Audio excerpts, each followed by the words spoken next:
Hey neighbors, check out this one-owner 2020 Tiffin Wayfarer 25RW Class C diesel motorhome that Pawpaw's Campers in Picayune just got in. This motorhome has a rear full bath, bunks over the cab, a large slide out at only 8,900 miles. Was 140. Don't miss Pawpaw's Camp 4988. Hey neighbors.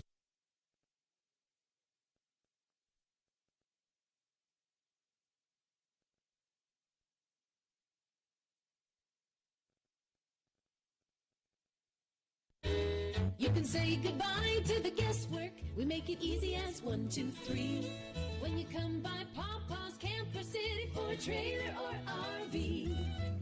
Hey friends, Pawpaw's Campers in Picayune has one remaining new 2022 Class A motorhome. This is a new 2022 Tiffin Phaeton 36SH with a diesel engine and quad slide-outs. Full factory warranty, MSRP $477,439, reduced to only $299,887. Check out multiple pictures and floor plans at RVBestPrice.com. That's RVBestPrice.com. Come and see us. Pawpaw's Campers and Cars, having fun, selling fun.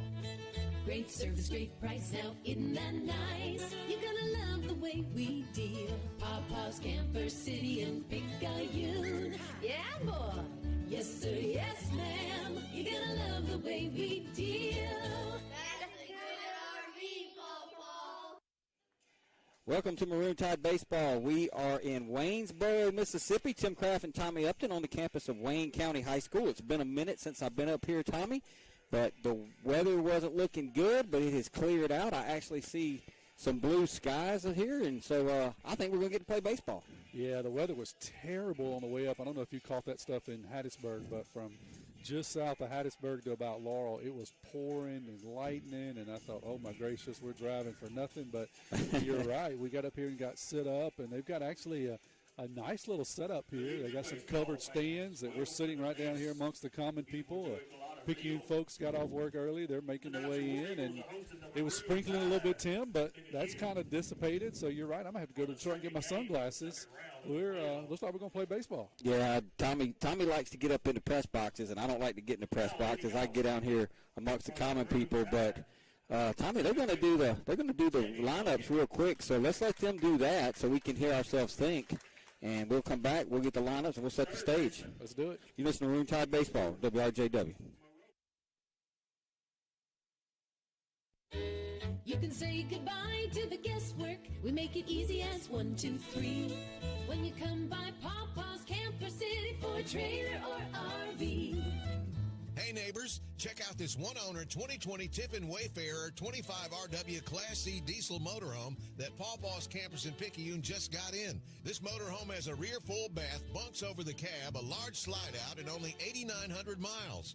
Was 144,988, reduced to only 134,887. Check out multiple pictures of this unit at RVBestPrice.com. That's RVBestPrice.com. Pawpaw's Campers and Cars, having fun, selling fun. Great service, great price, now isn't that nice? You're gonna love the way we deal. Pawpaw's Camper City in Picayune. Yeah, boy. Yes, sir, yes, ma'am. You're gonna love the way we deal. That's a good RV, Pawpaw.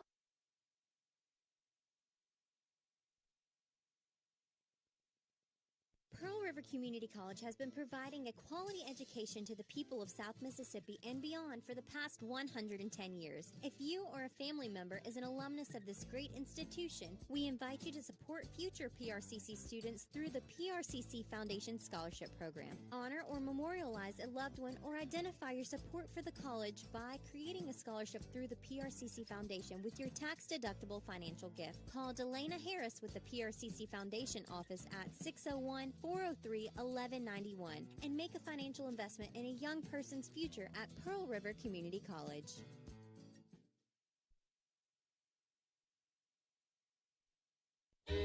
You can say goodbye to the guesswork. We make it easy as 1, 2, 3. When you come by Pawpaw's Camper City for a trailer or RV. Hey friends, Pawpaw's Campers in Picayune has one remaining new 2022 Class A motorhome. This is a new 2022 Tiffin Phaeton 36SH with a diesel engine and quad slide-outs. Full factory warranty, MSRP $477,439, reduced to only $299,887. Check out multiple pictures and floor plans at RVBestPrice.com. That's RVBestPrice.com. Come and see us. Pawpaw's Campers and Cars, having fun, selling fun. Great service, great price, now isn't that nice? You're gonna love the way we deal. Pawpaw's Camper City and Picayune. Yeah, boy. Yes, sir, yes, ma'am. You're gonna love the way we deal. That's a good RV, Pawpaw. In Jesus' name we pray. Amen. We're back for the anthem.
So the lineups have been announced. The anthem has been played. We are ready for baseball, Tommy. They're not messing around. They're getting this thing done right on time. All right, I'm going to give you a chance to set the lineups because they're staying warm-up pitches here.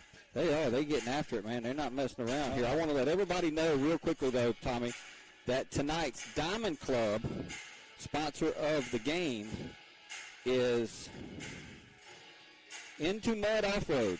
Mr. Shane Carey, Into Mud Off-Road's parts and accessories. Custom work, powder coating, lifts, sound system, wheels, and tires.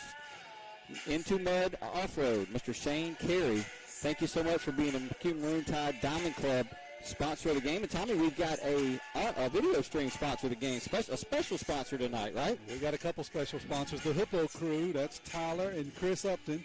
They're always listening in, and they sponsor in the video stream tonight. Enjoy. So, Tommy, game 2, we was wondering if it was going to get played. Picayune tried to play it last night. Wayne County it just didn't work out. I don't want to say they didn't want to play. It just didn't work out. You know, the home team gets to decide when we're going to play. They wanted to play tonight. We was wondering if we'd get this thing in tonight. We will. We come up here. Picayune's got the situation they want, Tommy. They got a 1-0 lead. They got Brady on the mound. Brady has been our workhorse all year. He hasn't missed a start. He's been out there every week. He's pitched really well. So, I mean, if you ask Coach Nicholson, at the beginning of the season, hey, you got a 1-0 lead in round 2, and you got Brady on the mound, and he's been good all year. I think he'd take his chances. Absolutely. Feeling good about that. You know, I think we've talked about it pitching-wise. Brady and Tanner are going to keep us in most games. We've got enough Game 3 pitching. I think we can even be competitive there. The key tonight is going to be, will the Picayune bats get hot? You know, we were up and down the other night, had a couple guys hit the baseball, but for the most part, we were quiet even though we ran away with a 4-1 lead. So tonight, as Jamie steps in the box, that's going to be the key to the game. Can the Picayune bats stay hot here? Weather's not a factor. Sun is out. So we're playing baseball. Let's see what Picayune can do offensively. On the mound tonight for Wayne County is number 9, Colton Green. And the first pitch you've ever had finished brought to you by FMB Picayune, Hometown Community Spirit, Hometown Community Pride, member FTIC. And that ball is down, 1 ball, no strikes. And I left my First National Bank sheet in the bag. I got to go get it here in a minute. Just recall, you know them. That's going to be down to Jamie, 2 balls and no strikes. So Colton Green is on the mound. Davis is behind the plate. Edwards is at first, Clemens at second, Mills at short, Graham is over at third, Coleman is in left, Coleman is in center. Jamie hits a hard ground ball, and that's going to get off the glove of the third baseman. He's going to try to make a throw, and it's going to get away And Jamie will be at first base. Tommy, he hit that ball hard. Third baseman kind of swiped at it. He hit it hard enough. I think he gets a hit on that. I already scored it a single, so Yep. I went straight to the single. That was a shot. The third baseman, as you said, kind of olayed it over there back in, and it didn't have much of an effort. I don't blame him. I would have completely got out of the way had I been standing over there. But the end result is Jamie standing on first. So Jamie got a 2-0 pitch. Tommy got ahead in the count. Got a 2-0 pitch. Got a pitch he could hit it hard. And the Tide have the leadoff man here in the first. If you're listening in, text me. Let us know you're listening. Text me or Tommy. We'd like to know we're not talking to dead air. There you go. And Cooper Moreau is going to take a called strike. No balls, 1 strike. That ball looked, from my Picayune Eye Clinic glasses, Tommy, it looked a little high to me. Yeah, it could have been up just a tad, but it was reasonably close. We'll see what the strike zone is going to be set at tonight. About 78, 79 so far for the Wayne County pitcher on the gun. Cooper's going to swing and foul it off over on the left side. It's going to get out of play, I believe. It will get up on their baseball locker room right there. One thing I'll say about this defensive alignment that Wayne County is employing against Cooper, if he could hit one down the left field line, not the right field line, but the left field line, he'd run for a while because the left fielder's shaded over a little bit towards left center. Yeah, they're definitely playing him to pull, and when he hits the ball hard, he is a straight pull hitter. Most of the time when he goes to left field, it's a weak ground ball or a weak pop-up. So let's see if he can pull something. He's going to swing and foul another one off the left side. It'll stay no balls and 2 strikes. So Shane Carey into mud is our touchdown club sponsor. I mean, Diamond Club sponsor of the game. We know what you're talking about. I'm over too much stuff, man. One of these dudes is sponsoring. How's that way it is? Yeah. One of these people are sponsoring something. Here's the 0-2 to Cooper, and he's going to swing and excuse me, check swing, but it's going to hit the bat and roll foul on the right side. Yeah, actually, it looked like it bounced and then hit the bat. It may not have. It was close. That's a defensive swing nonetheless. One thing I'll say is it's not overcast and raining anymore. Yeah, no, it's nice here. Some folks are texting in saying it's still nasty in Picayune. We rode through some horrible stuff on the way here, but they're going to throw over Jamie's close. So Josh Robertson says, I'm coming in hot. So he's running a little late. It's 30 miles an hour through Waynesboro, so slow down. Shane Stockstill's listening in from Angie. Cody Stogner's listening. That ball's going to be lifted foul down left field. It'll be out of play as Cooper fouls off another one. Cody Stogner's listening in. Mike Nicholson. Mike and Tracy's listening in. Margaret Bourgeois listening in from Slidell. So I think I got everybody as Cooper fouls another one. Thank you, Dorn says he's listening in. Text me. Your video has been a hit, Tommy, this season. I hope. I know a lot of people should be watching tonight. Swinging a hard ground ball right at the second baseman. Jamie was going, so they will throw Jamie out at second base, but they do stay out of the double play. Kind of bad luck for Picayune back there, right there. Jamie took off, but the shortstop covered Tommy. Second baseman didn't have to move. Cooper hit it right to him. Well, the good news about that is Cooper hit the ball hard. He had kind of flared some balls off the left side, several fouls. But that one, he squared up, barreled up, just hit it right at the second baseman. I think you're right. If he'd hit it 3 feet either side of him, it's a base hit. But the good news is he squared the ball up and hit it hard. Tyler King in now with Jamie at second. Nobody on at first base and one down. Gerald Wells listening in. Donnie Keller listening in. Here's the pitch to Kyler is going to be a called strike. Pretty good breaking pitch. We haven't seen many of those yet. Yeah, he's thrown 8 straight strikes. He started off with 2 balls to Jamie, then the ball in play, and he's thrown nothing but strikes since the first 2 pitches. There you go. That's how you jinx him, Timmy. 1 ball, 1 strike. Yeah, not overpowering. I've seen it get as high as 80 on the gun, but pretty good breaking pitch. So, again, I think Picayune, to be a little patient here, we can barrel this guy up. Here's the 1-1 to Kyler. Swinging a ground ball. That's going to be a base hit into right field. That's going to allow Jamie to score. The first baseman was playing in a little bit, Tommy. He dove for it. Wasn't going to have a play. The good news for Picayune there was it wasn't hit extremely hard, so Jamie had plenty of time to come around and score. Yeah, that was a breaking pitch, kind of stayed out over the plate. Kyler did a good job. Didn't try to do too much with it. He was a little aggressive the other night. A couple of guys tried to do too much. That one he did exactly what he's supposed to do. Hit the ball hard to the right side. Through the infield, scores a run.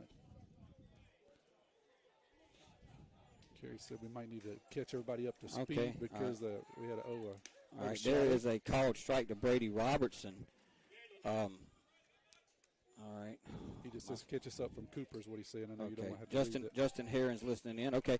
So Cooper grounded out grounded out to first, grounded out to second base. That's going to be a ball down. Kyler's going to get to second base. So that'll be a wild pitch. Allows Kyler to get to second base. So Jamie Lumpkin led off with a single. Cooper Moreau had a long at bat. Tommy hit a ground ball to second, got Jamie to second base. Jamie was going on the play. Then Kyler King with a base hit to right field scored Lumpkin, and Kyler just advances to second on a wild pitch, and he's there now, and it's 1-0 Tide. And here's the pitch to Brady, and that is a called strike to Brady. 1 ball, 2 strikes. That pitch appeared a little down, Tommy, but for a lefty, they like those balls down. A little surprised Brady didn't offer it that one. Yeah, I think it was a pretty good pitch, pretty close. I think you got everybody caught up. 1-0, PQ, man on second, 1 out. Here's the 1-2 to Brady, and that's going to be outside a ball. 2 balls and 2 strikes. So Kerry's telling us that we got lots of weather stuff if you listen on the radio, maybe coming in and out, so you may have to give the updates here after every batter to catch people that get cut off on that. Well, we got blue skies in Waynesboro. Yeah, it's beautiful here. Sticky hot. Yep, here's the 2-2 to Brady. Swing and a foul. Brady stays alive. That one was up a little bit. I think Brady went hacking at that one. Well, he had called that pitch similar to that, a strike to Cooper earlier in the inning, so it might not have been a bad thing that Brady fouled that one away. So here's Green's 2-2 to Brady. Kyler takes his lead off a second, and he's going to step back. You know, a lot of times Coach Nicholson, with 1 out in the inning, he'll be aggressive and he'll steal third with Kyler, but typically it's with a right-hander in the batter's box and not a lefty. That's right. Kyler's getting a good lead. He may be able to get a good jump and steal it here. We'll just watch him. There's the pitch to Brady. It's going to stay outside a ball. I flinched at that one, Tommy, but it was outside for sure. Yeah, we're set up just on the first base side of home plate, not directly behind home plate. Picayune is in the first base dugout, so we're right down here at the bottom of the stands. Nice covered stands here. Brady's going to foul another one back. Stays 3 balls and 2 strikes. That was a good cut there by Brady. Good pitch. Got a piece of it. Yep. So Cooper grounded out. To second. Got Jamie to second base. Kyler King singled. Jamie scored an RBI single by Kyler. Kyler advanced to second on a wild pitch. It's 1-0 Picayune, and they're going to balk. So that'll be a balk. And I'm going to tell you right now, if he'd have just stepped off, he'd have had Kyler dead to rights. He did, and that's what he was trying to do. Kyler took off to third right in the middle of the motion, messed up the pitcher instead of trying to step off. He just stopped, which is a ball. Here's the 3-2 to Brady. Swinging a ground ball. That's going to be a base hit. What a big knock right there for B-Rob in a big spot. Brady Robertson right there. The ball comes back to haunt Wayne County. Kyler would have probably scored anyway, Tommy, but it made Brady's job a lot easier. Absolutely. That's a great job of base running there by Kyler. Kept putting pressure on the pitcher, got him to balk. He goes to third. The next pitch, Brady singles up the middle. And you're right, it may have been bang-bang at the plate. It probably would have been a play, but no play from third. So Picayune's got something cooking here, Timmy, in the top of the first. Peyton Wells is running for B-Rob as Landon Watts steps in. It's 2-0 Tide. Here's the pitch to Watts, and that's going to be outside a ball. 1 ball, no strikes. Tide have been a lot better at the plate with their approach, Tommy. Absolutely. Night and day difference, hitting the ball with authority, something we could not do on Tuesday night. So I love the approach early. I love the aggressiveness on the bases, too. So I do need to clarify something, Coach. You know, I was asking Coach Nicholson about that's going to be a ball. You and I were up here the other night. We were talking about a couple of plays where we got doubled off on hit and runs. Right. Coach Nicholson texted me, said, "Hey, I didn't call hit and runs with 2 strikes." He said the runners went on their own. Being knuckleheads. Yeah. Being knuckleheads. Well, I think a couple of guys have the, you know, he gives them the full green yeah. light. And speaking of that, Wells goes. And Peyton Wells is going to steal a bag right there. Nobody covered the bag. I love it, yeah. Runs like a guard, but if you're going to leave it wide open, he'll take it. So Peyton Wells with a stolen base. I think the pitch was called a strike to Watts. Called a strike to Watts. Watts, though, had the awareness right there, Tommy, to lay off of it and let Peyton steal the bag. Yeah, Peyton got a great jump, and it really wasn't close. The throw wasn't there, but I think even a good throw, Peyton would have stolen it. So here's the 2-1 to Landon, and he hits one down the left side, and that's going to be out of play on top of their hitting facility. 2 balls, 2 strikes now to Landon, 1 out. Tide lead 2-0 here in the top of the first. RBI singles by King and Robertson. Here's the 2-2. Swing and a pokes one towards third, and that's going to get away from the third baseman, and it's going to get away from the shortstop. Here comes Wells trucking around third base, and he's going to score. Watts just reached out there and poked it, Tommy, and the third baseman kicked it, and it kicked to the shortstop, and he kicked it. I think we got to give him an error on that, but that's a great job of hitting there by Landon. He kind of got fooled on a breaking pitch, but is strong enough to just hit it with his hands hard enough that the third baseman was able to kick it. And he kicks it, as you said, out into left center field, really, and allows Wells to score all the way from second. So it's 3-0 Picayune. Here's Busby now, and we have a courtesy runner over at first base for Watts, and I think that's Ben Bird. And they're going to throw behind him. He's going to be safe, but Bird's going to have to be careful over there. He was kind of venturing off a little too far, Tom. Yeah, Coach Fagan's going to walk over and have a discussion about that. Don't be a knucklehead over here. We don't want to run ourselves out of an inning. We got the momentum. We got pressure on them. Just keep it up. That's a good pitch to Busby right there. Called strike, 1 ball, 1 strike. If they call that pitch a strike, either both sides, it's going to be a tough pitch to hit. Yeah, it's on the outside corner at the knees. That's tough. Here's the 1-1. Busby's going to foul it back. 1 ball, 2 strikes. Josh sent me a text. I'm not sure what it meant. He sent me a text about something. I don't understand your text, Josh. Did he come in here on 2 wheels yet, or is he still? No, I just didn't understand. I thought he was riding a bus. All kind of folks streaming in here from the stands or from the parking lot. And that's going to get away from the catcher. It's going to be a wild pitch, and that's going to allow Bird to get down to second base. So the Tide already up 3-0. You know, Busby just don't need to do too much right here. Put it in play. I mean, Jamie put it in play. Of course, it was a single, but, you know, you got to make them make plays. And even last time, Watts put it in play. You know, put it in play, things happen. That's exactly right. Even when they got fooled like Watts did there, he still was able to hit the ball hard, force them to make an error. And that's all you want to do, just be aggressive at the plate. I love it so far. Busby, boy, with a good cut right there, Tommy. Fouled it straight back. He heard me talking about being aggressive, and he's all over it. So, yeah, I love the approach. Totally different from Tuesday night where we were popping, you know, just pop flies and little weak ground balls. We got off the bus aggressive tonight. I love it. If I'm Wayne County's coach and I see that swing, I'm probably going off speed right here. Let's see. It's 2-2. And he did, and that'll be a called strike 3 as he went off speed to Busby and got it on the inside corner. It'll be 2 down now. That was just a good pitch. You kind of tip your hat if you Busby. He got fooled. I think he was looking fastball, wasn't expecting to sneak a slider in there on the inside corner. That was just a good pitch. Yeah, well, like I said, after Wayne County saw that 2-2 hack, I mean, he was all over it. Probably said, I better not throw him that pitch again. I think you're right. Here's Boo Boo now. Robert Bailey. Bird's still out there at second base. Here's the pitch to Boo Boo. Swing and a little fly ball out into right field. It's going to go foul. It landed into no man's land as it got over the first baseman's head. Right fielder didn't really have a chance. It'll be no balls, 1 strike. Got quite a bit of foul territory here, especially down the left field line. They've got well, I guess I got the bullpens on both sides, but it looks a little bigger over on third, but still quite a bit over on first. No balls, 1 strike. I think it's the first time I've ever been to their baseball field. It's been a while. Boy, Boo Boo's going to take a called strike. That's a beautiful pitch right there. I mean, that's the pitch Boo Boo wants to hit. Now he's down in the count, 2 strikes. The last time I remember coming here, Timmy, 1991, I threw a no-hitter. Boo Boo's going to hit a ground ball towards third. Third baseman's going to field it, throw over, and that's going to be the end of it. I thought it was going to get in the dirt, but that'll do it for the Maroon Tide. But they do pick up 3 runs. We will go to the bottom of the first inning, Tide on top, 3-0. Listen to Maroon Tide baseball.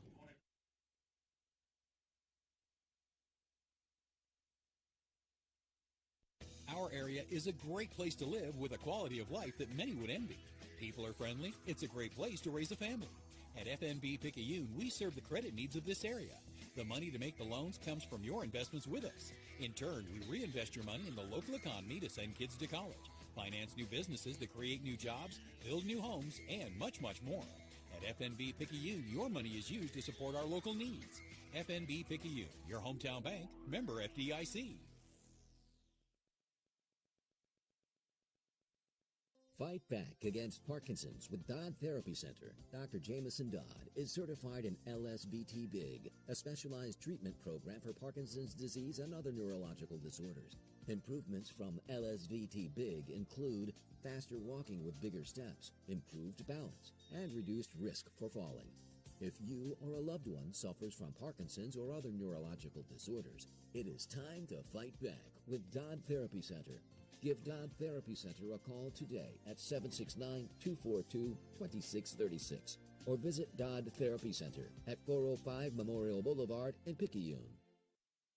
We go to the bottom of the first inning. The first pitch of every half inning brought to you by FMB Picayune, your hometown bank, where they're Picayune proud. Stop by the main branch and see Mr. David Himmeler. So the Tide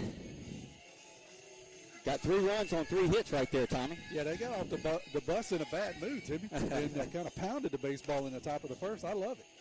So we'll go to the bottom of the first. Brady Robertson on the mound. There's Josh. He pulled up. He said they was coming in hot, so he must have got in that bad weather, but. So his son Brady's on the mound, B-Rob. Landon Watts behind the plate. Right side infield has Braxton Carter over at first base, Tommy. He's going to play first base tonight. And Jamie Lumpkin is over at second base. Cooper Moreau's over at third. Kyler King's at short. Parker Helton way out there in center field. Justin Stockstill is in left. And Boo-Boo, Robert Bailey, is out in right field. You're right. It's way out there. There's no numbers on the fence, so we don't know how long it is, but it looks about 650 to straightaway center. It's a long way. Parker's a pretty good-sized kid. He looks like a midget out in center field, so I don't know how far it is, but got a long road to cover. Destin Mills is going to lead it off for Wayne County. Saw enough of him the other night to know he's a pretty good ball player. He is. And he's going to take up a ball. 1 ball, no strikes from the southpaw, Brady. Brady leads the Tide in pretty much every pitching category this season, Tommy. He's been really dependable and reliable this year. Something that we need tonight. Swinging a ground ball towards short. Kyler's going to field it, throw it over, and that'll be an out. So 2 pitches and an out, and, boy, you like to see that because we can keep that pitch count down. Brady can stay in there for a long time. Yeah, we love to see ground balls, especially routine ground balls to the infield. That's what we like to see. Ground balls usually mean less pitches. That's right. That's the one thing, with Brady. He's effective when he's out there, but sometimes, he's going to give you 4 or 5 innings because the pitch count piles up on him. Let's hope tonight we can get 6 out of him. I think that's the formula. There's going to be a called strike to Davis.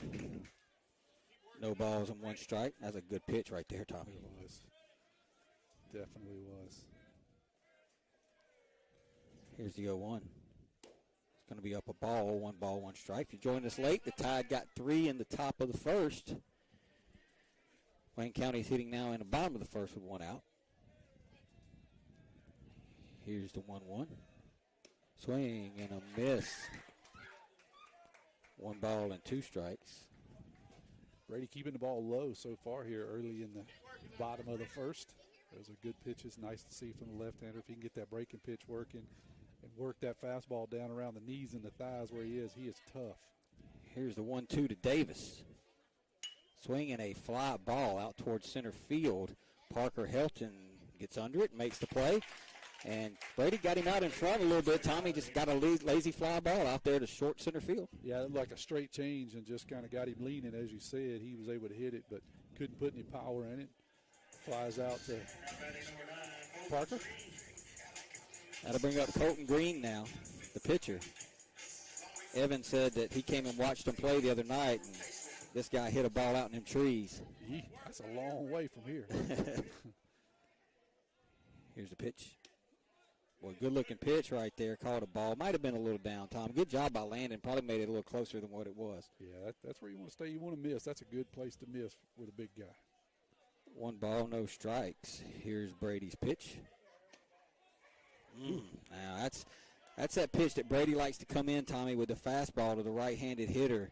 And it was called a ball. Brady's going to take a little stroll off the mound. I think he wanted that one. Yeah, that's the one you want because that sets up that backdoor breaking ball. Swinging a ground ball towards Jamie at second. Jamie's going to field it, flip it over, and that'll do it for Wayne County. 1, 2, 3. Good job by Brady Robertson. We'll go to the top of the second inning. Picayune 3, Wayne County nothing. This is Maroon Tide Baseball.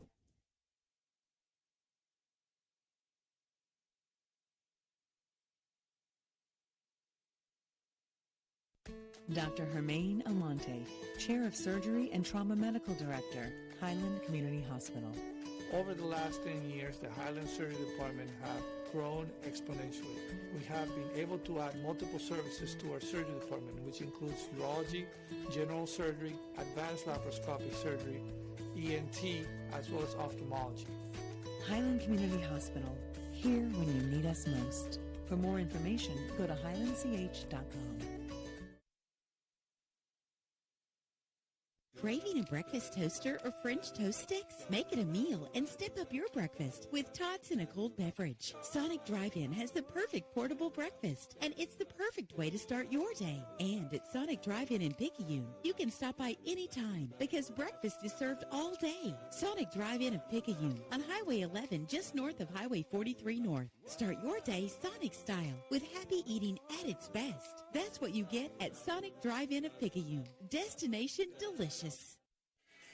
Tommy Upton here with Tim Kraft. I'm getting naked, Tommy. I had to take my jacket off, man. That sun is beating down on us, and it has done got hot. Well, I think the real reason you wanted to show off the guns here. That's what it is, the gun show. In Wayne County, but I agree with you. It may be hailing, that's what I'm hearing in Picayune, but it is not in Wayne County. The sun's out. We are looking dead into the sun, and it is hot. You're exactly right. It was overcast and sprinkling when we got here 45 minutes ago, and it has turned into a beautiful afternoon.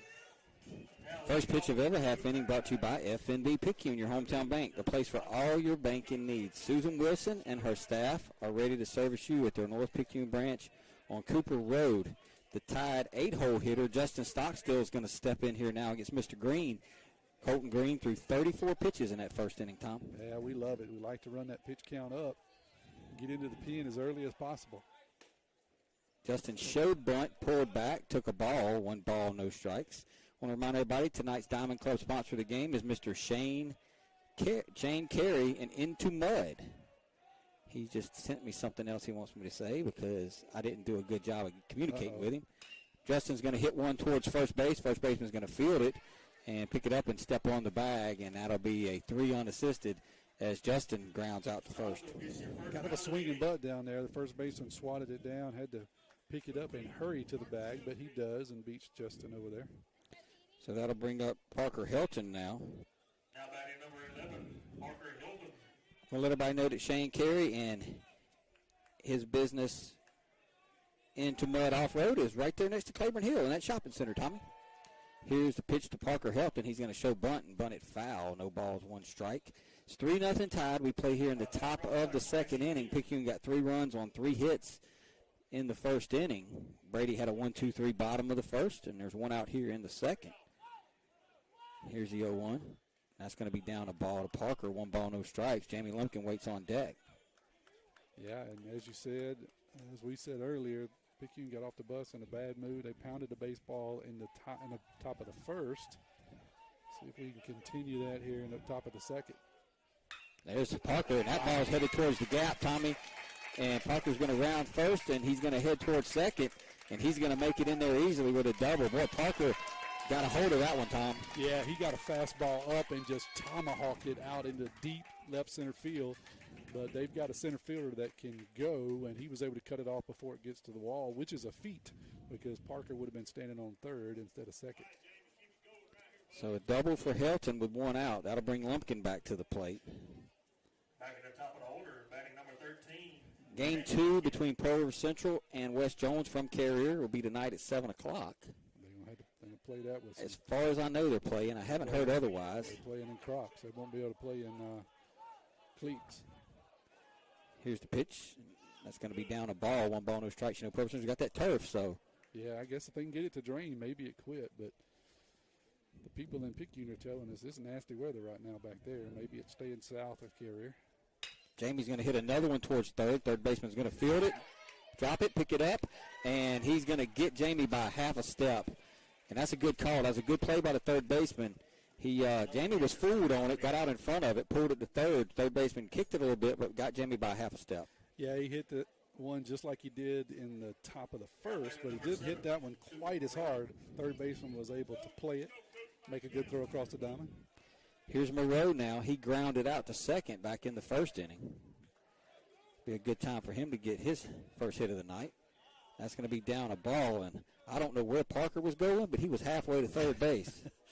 Yeah, they're looking for the ball down there. Aggressive. They must have had some conversations on the way up here because they are aggressive on the base pass. Tommy, this sun's going to be in our eyes the entire game. I just asked my sweet wife to get my glasses. Ball 2 outside. Well, here's the problem I got. I left mine in my truck. Well, that's what my truck's in Picayune. So I got that going against me. 2 balls, no strikes to Moreau. And he's going to take a called strike on the inside corner. Cooper kind of looked at the home plate umpire like he thought it was in, but Gatlin Stillman's daddy's behind me, and he said, "You're right on the plate. That's a strike." Uh-oh. Well, but that's where we want to be. That's right. Yeah, step up and challenge him. Here's the 2-1 to Moreau. Swing and a high pop-up on the infield. It's going to be back behind the home plate. The catcher's going to make the play, and the Tide come up empty. Had a double, wasted him there. We will go to the bottom of the second. Picayune 3, Wayne County nothing. You're listening to Maroon Tide Baseball. When your roommate borrows your car every day, it might be a blind spot. And if something bad happens to your expensive collection of anything, it could be a blind spot. Even having people over to jump around on your trampoline. Yep, it also might be a blind spot. Blind spots are all the surprising things that might need more coverage that you weren't aware of. Good thing Allstate agents can help you find those blind spots while watching out for your wallet. Agent Jason Pygott has offices in Poplarville and Picayune. The river is rising. Make sure you have the right coverage. Give the Pygott Agency a call today, 601-798-7005. Subject to terms, conditions, and availability.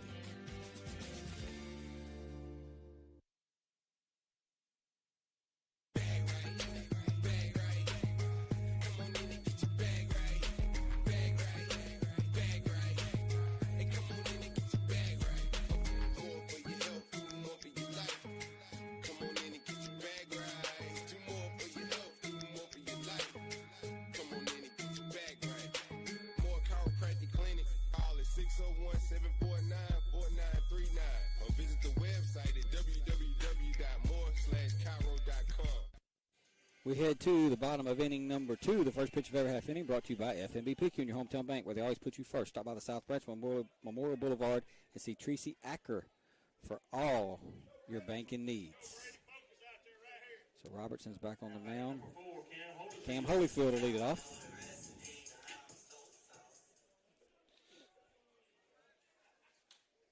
And here's Brady's first pitch to Holyfield. It's going to be down a ball, 1 ball, no strikes. Remind everybody, Tommy, that we have a video stream sponsor tonight. That is the Hippo Crew. That's Chris and Tyler Upton sponsoring tonight's video stream for you. It's going to be down a ball, 2 balls and no strikes. So the Tide got 3 in the first. They ended up stranding a runner. Then they got a 1-out double from Helton. Couldn't move him. So it's still 3-0 as we play in the bottom of the second. That's going to be outside a ball, 3 balls and no strikes. So Brady went through the first inning throwing 9 pitches, and now he's down in the count 3-0 to Holyfield, Tommy, and he's going to ask for another baseball. Yeah, that one didn't have any strikes left in it, so he's asked the umpire to reach in the bag and try another one. Let's see if it works. Yeah, we beat all the strikes out of that one in the first. Here's the 3-0. There's a called strike. That's all it was. 3 balls and 1 strike. We knew it. We just needed to get another one. It's a haul up here, man. It is. I mean, it just seemed longer than it is. Here's the 3-1 to Holyfield. That's going to be down a ball. So not the way you want to start the inning, walking the leadoff guy. No, that never turns out well. So Yeah, let's see if we can maybe double him up here. Brady was effective back in the first. Kind of pitched to contact, but he had mixed his pitches up, was getting guys off kilter a little bit, Tom. Yeah, and that's the key for Brady. He likes to get ahead and run you back if you're a right-handed hitter, throw that fastball inside, and sneak one of those backdoor breaking pitches on you. The key is pitching ahead. So Colin Edwards now is going to step in. He's going to take a called strike. No balls, 1 strike. And that's the pitch that Brady wants. Run that fastball on the inside corner. That sets up all of his pitches. Straight change, backdoor breaking pitch, another fastball. There's going to be a ball down, 1 ball, 1 strike. Coach Adam Feely made the trip up here.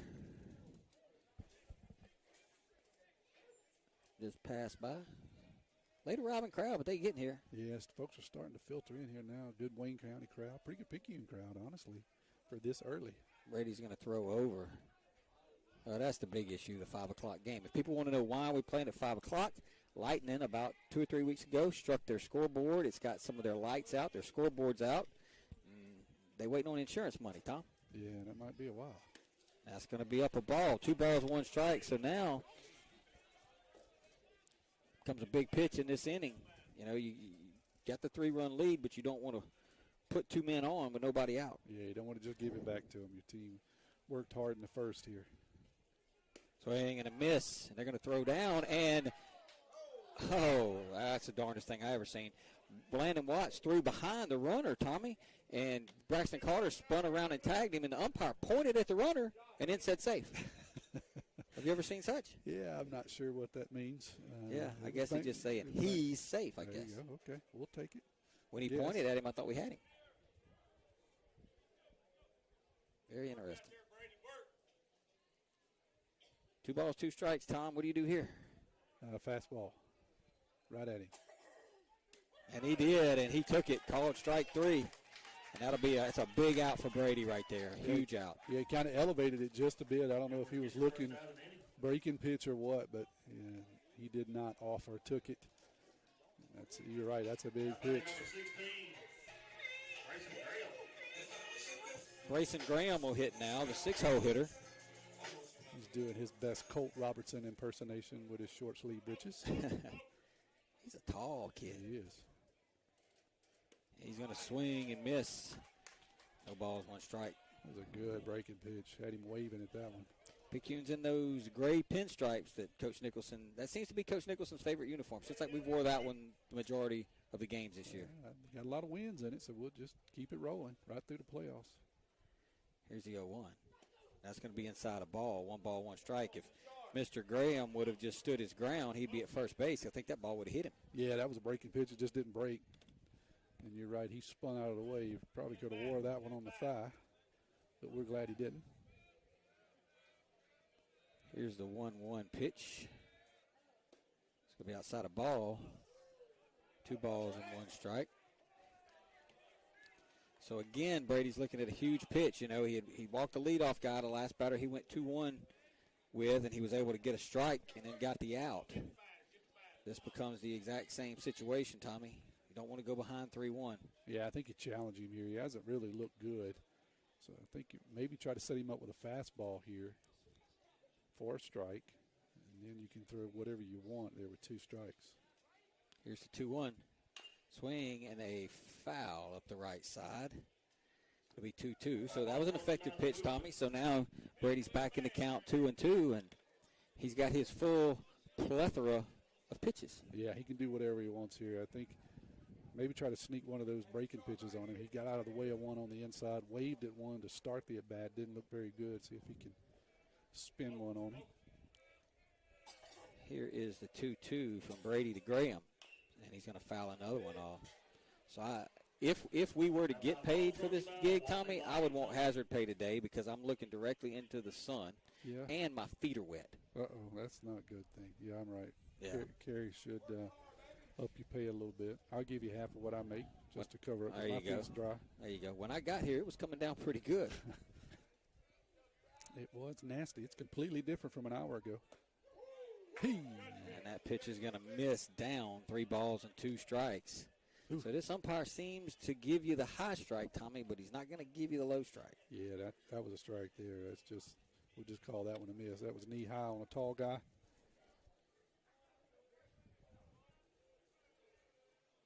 And now Brady's going to walk him. So that'll be 2 walks in the inning. And that's the one thing you don't want to do against this bunch. And Watts is going to go out and talk to his big left-hander, and that gives us time to remind everybody that tonight's Diamond Club game day sponsor is Shane Carey and Into Mud Off-Road. It's located right there in the same shopping center as Claiborne Hill. Go by and check them out. They've got all the off-road stuff you could ever imagine. So Brady's talking to Kyler and talking to Landon. Landon's making his way back to home plate here, and this becomes a pretty big spot right here, Tommy. Yeah, you got him down. You kind of did the same thing the other night. Jumped out ahead early and then kind of petered out a bit. We jumped on him here pretty heavy here in the first inning. Didn't have a whole lot of luck in the second, although Parker did hit one. So you don't want to start trickling back here. You want to kind of keep your foot on their throat. Don't give them any life.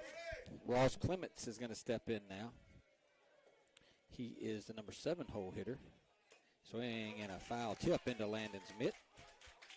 The ball is one strike. And hopefully that's what Landon told him. Hey, we're getting towards the bottom here. Let's just go get these guys. Don't worry about the base runners. They mean nothing if you can challenge these 7, 8, 9 guys. Swing and a miss. So now you're up 2 strikes. Just keep going. Yeah, but you got to be careful. If you're going to throw another fastball, you got to elevate it. Get it up above that 17 on his jersey. That's right. Or either low and outside, one or the other. See if you can get him to chase. Here's the 0-2. Oh, boy, it's called strike 3, and that'll be the second out of the inning. That was just paint right there, Tom. That was 3 really good pitches. A good fastball down the middle to start it. He elevated the second one and then painted the outside corner on the third, and they just needed Landon to go talk to him, remind him what he needed to do. Wyatt Williams will step in now, the 8-hole hitter. 2 men are on. There are 2 outs. Picayune on top 3-0 as we play here in the bottom of the second inning. And he's going to show bunt. He's going to bunt it right back to Brady. And Brady's going to flip it to Braxton, and that'll do it. And Brady gets out of the inning. Good job by Brady. Wayne County leaves 2. We'll go to the third. 3-0 Tide. You're listening to Maroon Tide Baseball.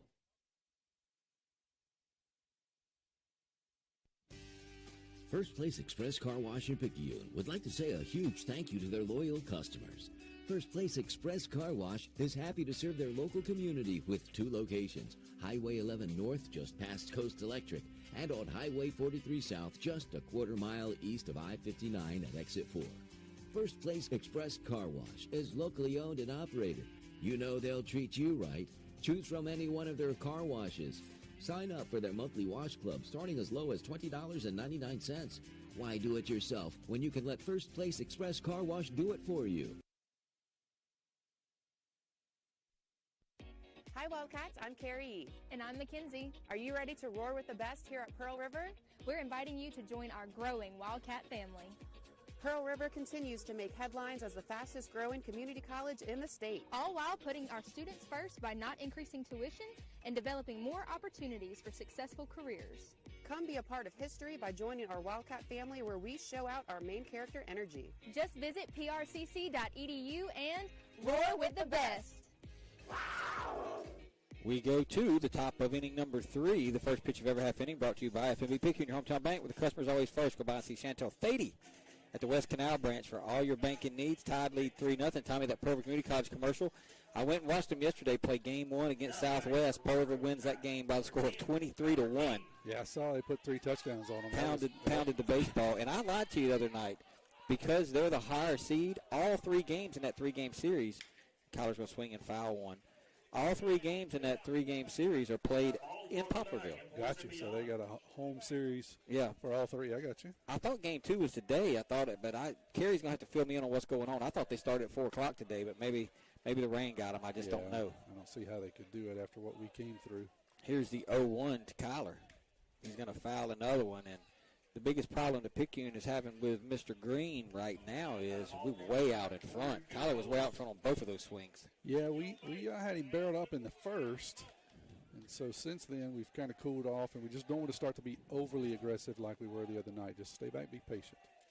That's going to be down a ball, 1 ball, 2 strikes. Well, you jump out, you get 3 in the first. Now it's just about adding on. That's Add exactly 1 right. here, 2 there, Yeah, the pressure's off now. Just hunt fastballs and just try to come out of your shoes. That's the kind of swings you're looking here. Good pitches only.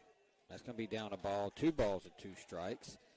Weather delay. Clay Sweet and Kevin Hedgepeth at the same time. Tommy said weather delay for Pearl River PRCC. Community College. Yeah.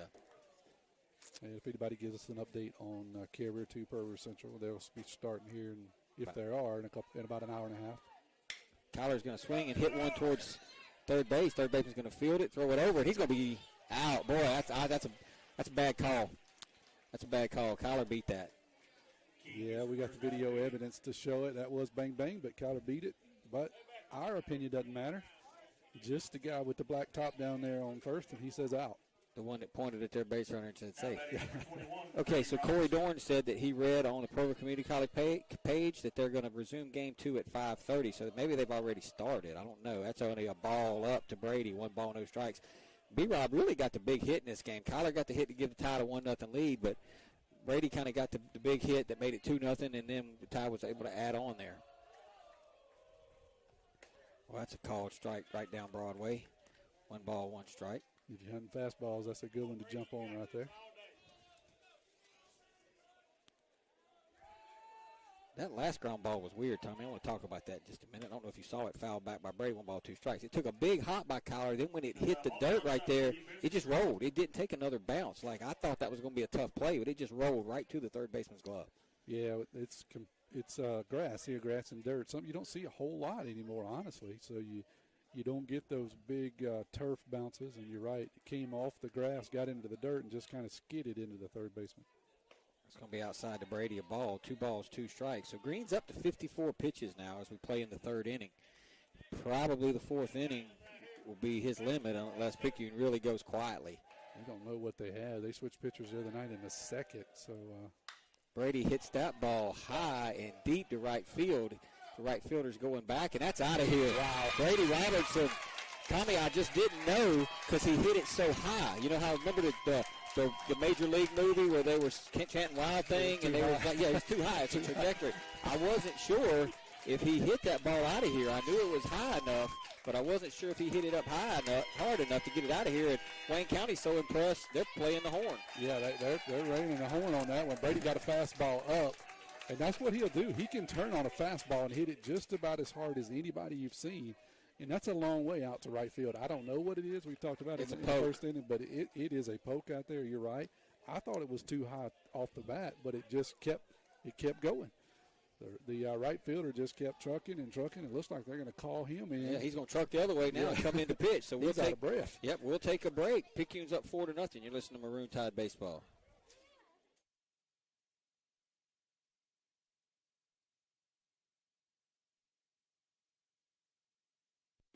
When it comes to your vision, you can never be too careful. Dr. Lori Blackmer and Dr. Mark Hoto at Picayune Eye Clinic will ensure you to get the professional service they've been known for the past 30 years. The goal of Picayune Eye Clinic is to help you have perfect vision and to be able to see the things you've been missing. Picayune Eye Clinic takes most insurances. Give them a call today at 601-798-4182 so you can begin to see things more clearly. Picayune Eye Clinic. You will see the difference. Get back in the game with Dodd Therapy Center. Jamison Dodd, a former college athlete, has the specialties, understanding, and experience to get your athlete back in the game, including indoor turf, Hyvamat, blood flow restriction, trigger point dry needling, and much more. Dr. Dodd and Dodd Therapy Center also specialize in treating Parkinson's disease and other neurological disorders. Give Dodd Therapy Center a call at 769-242-2636 or visit us at 405 Memorial Boulevard in Picayune and get back in the game. Cam Holyfield's going to be the new pitcher for the War Eagles. Braden Reeves is going to come in and go to right field, Tommy, as the Tide chase the starter, Green, out here in the 3rd inning, 4-0 Picayune. They squared him up in the first, had some balls that was hit really hard, a few base hits, a couple of errors. They scored 3. And then in the 2nd, Parker got a ball that got up. He tomahawks it out into right field, but they go quietly in the 2nd. But I tell you what, here in the 3rd, Brady got a pitch that was up, and it had 2 strikes on it. That's what's surprising, and that's what's a mistake by the pitcher. Got a fastball up, and Brady deposits it out over the right field wall. That was probably the worst home run call of all time, Tommy, but You went silent on that. Well, I knew he got it good, but it was just hit so high, I wasn't sure. And the way Holyfield kind of was tracking back on it, I thought he had a play, so it got over the wall, and it is 4-0 Tide, and Alexis and Monica are listening in, and there is the left-hander going to throw a strike into Mr. Landon Watts. No balls, 1 strike. So they go from a righty to a lefty now, Tom. Yeah, we'll see what he threw a bunch of breaking pitches, then there's warm-up stuff. Let's see what he does. He's a 58-mile-an-hour breaking pitch. No balls, 2 strikes. So White saw a fastball, then he saw an off-speed pitch, and he's down in the count, 2 strikes. Here's the 0-2 to Landon. Swing and a fly ball to right field. Reeves, fresh into the game, makes the play, and that'll be the 2nd out of the inning as Watts flies the ring. Reeves. Got a fastball, just was out in front of it just a bit. Pokes it out into right field, routine fly ball. Now batting number 8, Tanner Busby. So here's T-Buzz now. Tanner's going to hit with nobody on and 2 outs, tied up 4-0 as we play in the top of the 3rd inning. I think he has a lone strikeout for the Tide so far. Is that right? Well, I wasn't going to say that. I'm not calling him out. I'm just saying it's the lone strikeout so far. Yeah, so he got a good cut, but he got fooled on the last pitch to retire him. He's up in the count now, 1-0, so he can sit fastball right here, Tom. And he did, and he fouled it back. 1 ball, 1 strike. I'll say this: Tanner fouls off a lot of pitches. He does. Some of them straight back, which usually means you're right on it. Just need to make an adjustment. That one caught the catcher, I think, on the inside of the thigh. Or no, he got him in the arm. He's shaking his arm. That feels painful. real good. That feels painful. great. Just painful. Here's the 1-1 to Busby. Swing and a miss. Took a little off right there. Yeah, he's got. Looks like he's got, use your word, a plethora of pitches. Crafty left-hander, about 78, 79 on the gun on the fastball, and then he'll spin it all the way down to about 56 on some of those breaking pitches. Here's the 1-2. That's going to stay up a ball. You know where I get that from, huh? You remember the movie Three Amigos? I do. The bar scene, he says, what is a plethora? He was trying to, the dude used the word, then he called him out. Want to know if he knew what it was. Of course, he didn't. So you might have to explain it for some of our listeners. That movie was for Three Amigos. Look it up. Here's the 2-2 to Busby. Swing and a miss, and that'll do it for Picayune. But they pick up a run. They'll do it on 1 hit. They leave nobody. We will head to the bottom of the 3rd, tied on top 4-0. You're listening to Maroon Tide Baseball. Hey friends, Pawpaw's Campers in Picayune has one remaining new 2022 Class A motorhome. This is a new 2022 Tiffin Phaeton 36SH with a diesel engine and quad slide-outs. Full factory warranty, MSRP $477,439, reduced to only $299,887. Check out multiple pictures and floor plans at RVBestPrice.com. That's RVBestPrice.com. Come and see us. That's the good RV, Pawpaw.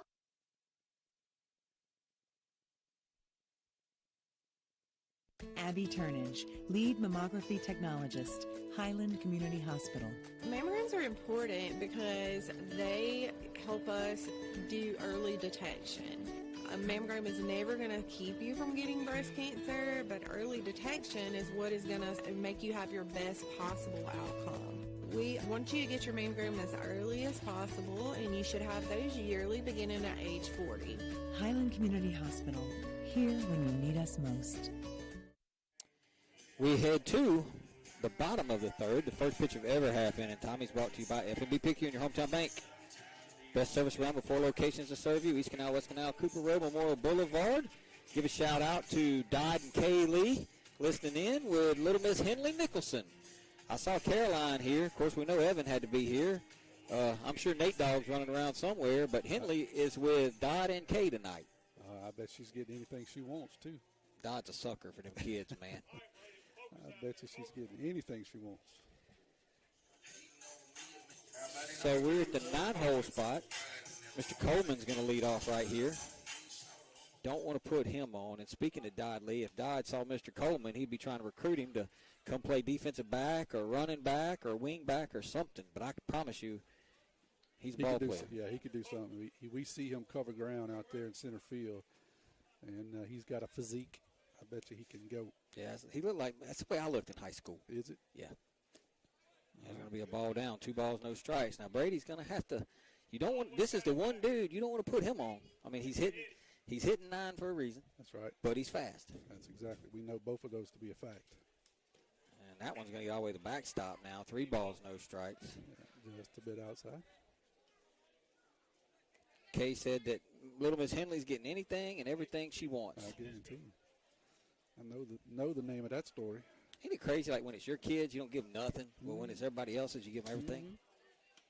And that one gets all the way to the backstop, and that's going to be a 4-pitch walk. Yeah, speaking of giving them everything, that was 4 pitches that wasn't close. Yeah. So, let's don't do this again. Brady walked walked 2 guys in the last inning, but was able to make some pitches and get out of it. Brady's motioning to Coach Nicholson about maybe the way his ball's running right now. Yeah, we're back to the top to Mills. We're not sitting behind him, so we don't get a good view to see if that pitch will run. Brady does have a good onside run, so it could be that those balls are just running, but he's got to learn to move it over a little bit if that's the case. Like aiming a shotgun, you got to get it right, get it lined up. There's a called strike. So Wayne County, they're down 4-0. I mean, do you try to put this guy in motion right here, risk getting the base runner thrown out, Tommy, or you try to play for a big inning here? Well, if I'm Wayne County, I put a little pressure on Picayune if I was coaching them. Swing and a miss. No balls and 2 strikes as Brady comes right back with a good elevated fastball right there. You got the leadoff kid. We know he can hit. He hit the ball pretty well the other night. You got a kid that can run. So, yeah, Brady can be run on. You got to try to time him up and catch that big leg kick, but he can be run on. Here's the 0-2 from B-Rob. Swinging a ground ball towards second. Jamie's going to field it, go to second base, get one, back to first, not in time. Good job by Jamie. Jamie was going towards first base, Tommy. I thought Jamie might take the easy play right there and just go on to first base with it, but Jamie made the right decision and gets the force out there at second base. Yeah, you had to be in a hurry. The speedy guy on first was running, so he was able to flip it over, and Collar made it really close at first. It was bang, bang. I thought there was no chance for a double play, but he makes it interesting over at first. So that'll bring Ralph Davis up now. He is 0 for 1. Millis is at first. He runs good too, Tommy. If he remember correctly, he walked to lead off the game the other night. He did. And he came around to score on a base hit, and he was motoring. There's a swing and a miss by Davis. 1 ball, no strike. So whatever Brady was motioning after the walk, he seems to have corrected to the dugout. He seemed to have gotten the answer that he was looking for. Sometimes you got to get the sights realigned. That's going to be outside of ball. 1 ball, 1 strike.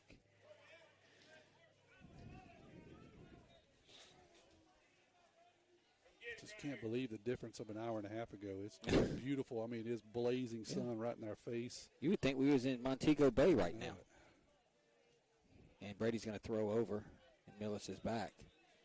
I mean, there's not a cloud in the sky. The sun is beaming right in my face. And the whole time I'm coming down 84, I'm just waiting on you to call me and say, no game. Here's the 1-1. Swinging a foul over me and Tommy right here. 1 ball and 2 strikes. Have our ball brought to you by Hometown Boutique? That ball actually hit the pole. Tommy, that was weird. That ball hit that light pole and came back into play, and Brady caught it. I was wondering, Brady was out there between first and second, running back to the mound. I'm thinking, what is he doing? He caught the ball. It hit the light pole and ricocheted back towards second base, and Brady went sprinting off the mound and caught it. Yeah, at least there would be a half a strike or something. I think Coach Nicholson needs to say, hey, man, don't do that. We don't need you to pull a hamstring or something. And it's on those kind of plays that really nonsense normally happens. Here's the 1-2 now from Brady to Davis. Runner's going to go. Brady's going to throw to first. They're going to throw down, and they have got – now they're going to call him safe. Brady committed, had to go to first base, threw it to Braxton Carter. Carter threw it down to Kyler, and Millis is in there. That'll be a stolen base, but it was pretty close. Yeah, I think give a good job. Hats off there to Millis. He made a good slide, kind of slid away from Kyler. I think that was just a good heads-up job of running there. So now they have a runner at scoring position at second base. There is 1 ball and 2 strikes, though, and there's 1 out to Davis. Let's see if Brady can take care of Davis. Well, that's a good-looking pitch. Landon framed it up. The umpire didn't go for it, so now it's 2-2. Yeah, he tried to sneak one of those backdoor breaking pitches in there. Umpires having none of it. Talked about the weather. Grubby text and said it's still pouring in Picayune. So here's Brady's 2-2. Swing and foul back. It'll stay 2-2. Not here. So you're talking about the game in Carrier. I mean, they could technically play if they could get the rain done because the turf will dry out pretty quick. They said that it drains really well, so be a good test. Yeah, just have to see. That's going to be down a ball, 3 balls and 2 strikes. So Brady was ahead of Davis, 1-2. And now he's going 3-2. Brady's asking what the count is.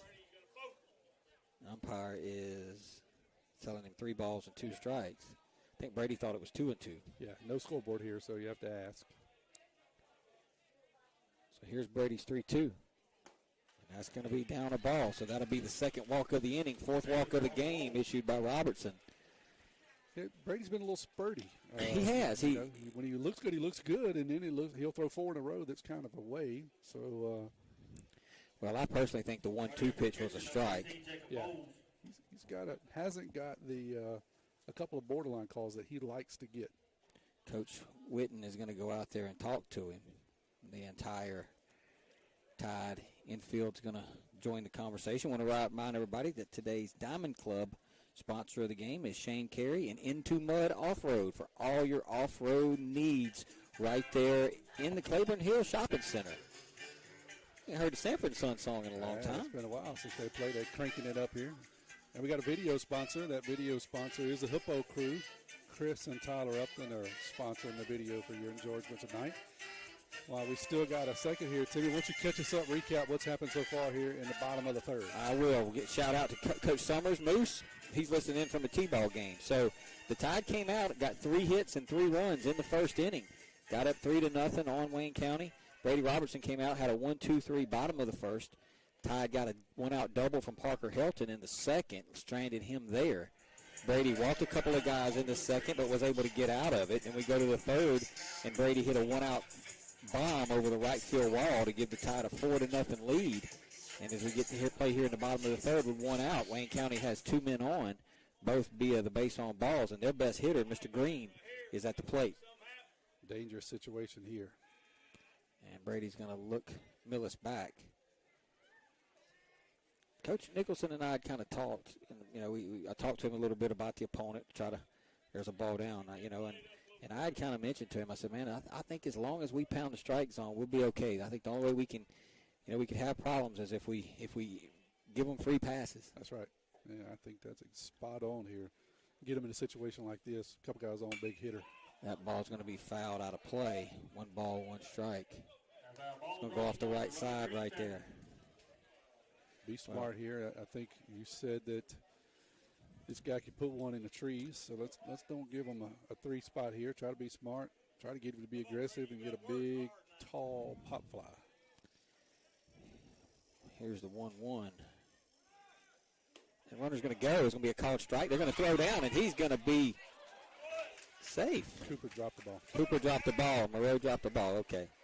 Be a stolen. That'd be a double steal. It was a called strike. It'll be a double steal.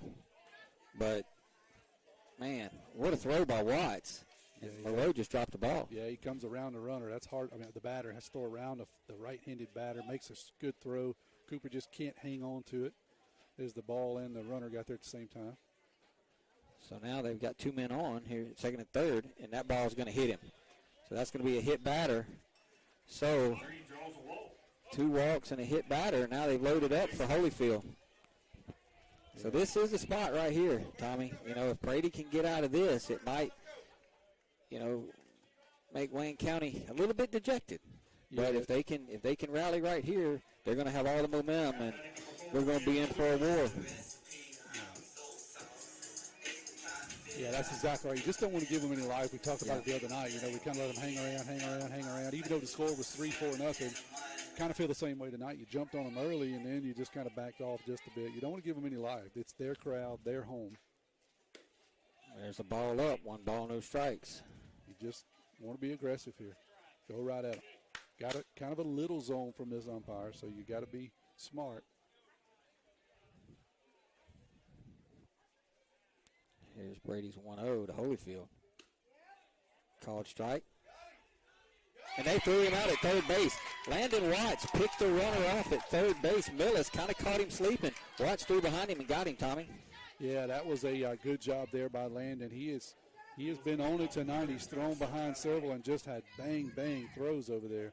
And that time he caught the third base runner down the line. Couldn't get back. Cooper made the catch and the tag. So here's the one. Yeah, that's huge. Here's the 1-1 now to Holyfield. There's going to be a ball. 2 balls, 1 strike. Brady up to 51 pitches. But you kind of feel like this might be the pivotal point of this game, Tom. Yeah, you just – that's a big out right there by Watts to get you 2 outs. Now you just got to focus on the batter. Make a pitch or 2 here. Brady throws down again. 3 balls and 1 strike.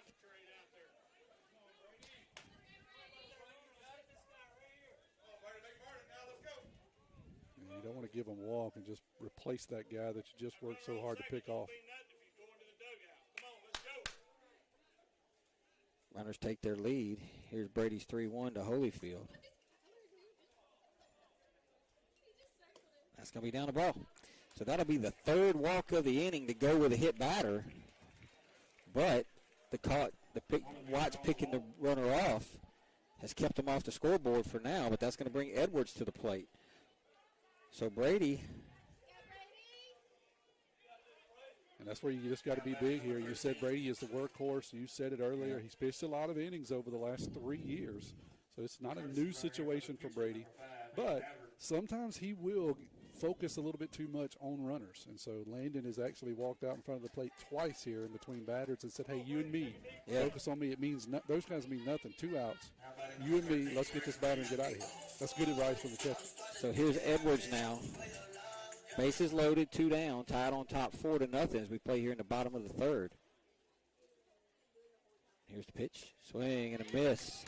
Landon thought about throwing down, but the runner just wasn't off far enough over there. Mr. Davis. Davis is at third. Green's at second. Holyfield's at first. Edwards is at the plate. And he's down in the count. No balls and 1 strike. Yeah, and if Wayne County hadn't figured it out, Landon's got a hair trigger. So if you're off, he's going to make you get back to the bag in a hurry. Swing and a miss. Boy, that's a good pitch. Way outside. Got him fishing at it, Tommy. And that's what happens when you get ahead. He threw a fastball in the outside corner to start the at-bat, and then you get him guessing. So now you got him 0-2. You got everything in your repertoire here. Whatever you want to throw, you can do it. This is Reeves. My bad. Reeves is batting in this spot. Swing and a miss. And Brady Robertson with a little help from Landon Watts, Tommy, pitches out of it. Great job by Brady. Great job by Landon. We will head to the top of the fourth. Picayune on top, 4-0. U.S. Maroon Tide baseball.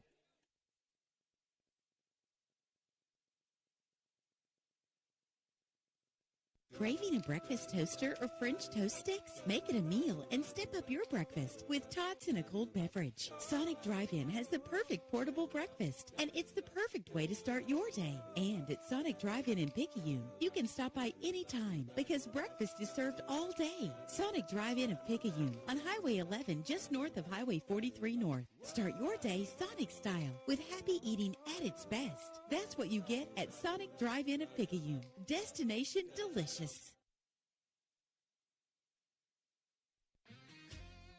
When it comes to protecting what you love, you want an insurance agent that cares more about your world, more about what you need.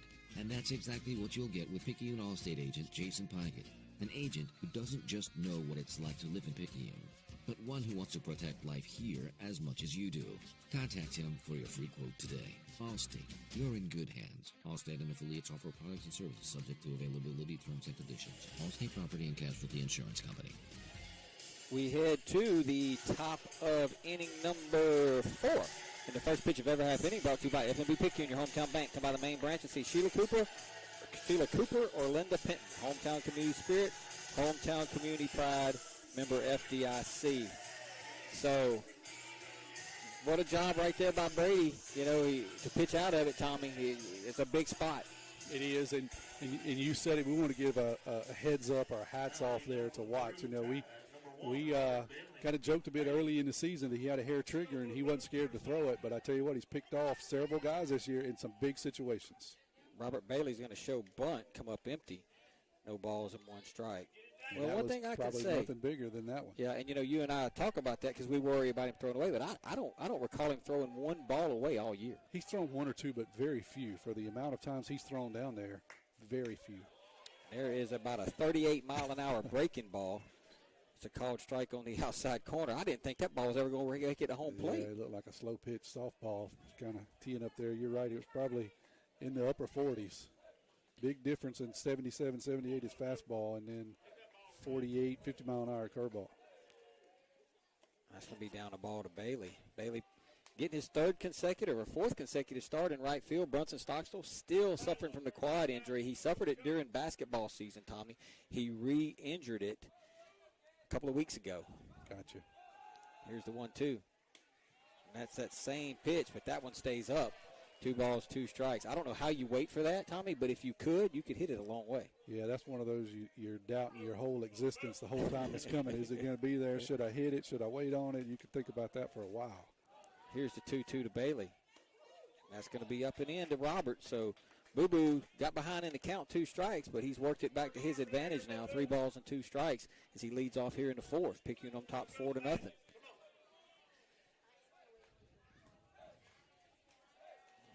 here's the 3-2 to Bailey. Swing and a miss as he chased the pitch outside. And swung at ball 4 right there, Tom. Yeah, he battled. You said it in the middle of that bat. He battled, had some pitches there, looked at some pretty good breaking pitches, fastball up, but got a little aggressive there on 3-2 and probably did chase ball 4. So here's Justin Stockstill now. He grounded out to first base his first at bat.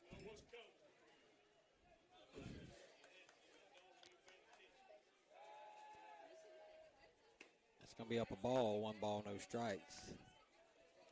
I think the key to this pitcher is pretty easy. He's going to try to throw you a fastball until he gets ahead, and then he's going to start spinning some 50 miles an hour when so hunt fastballs. That's going to be up a ball, 2 balls, no strikes. I always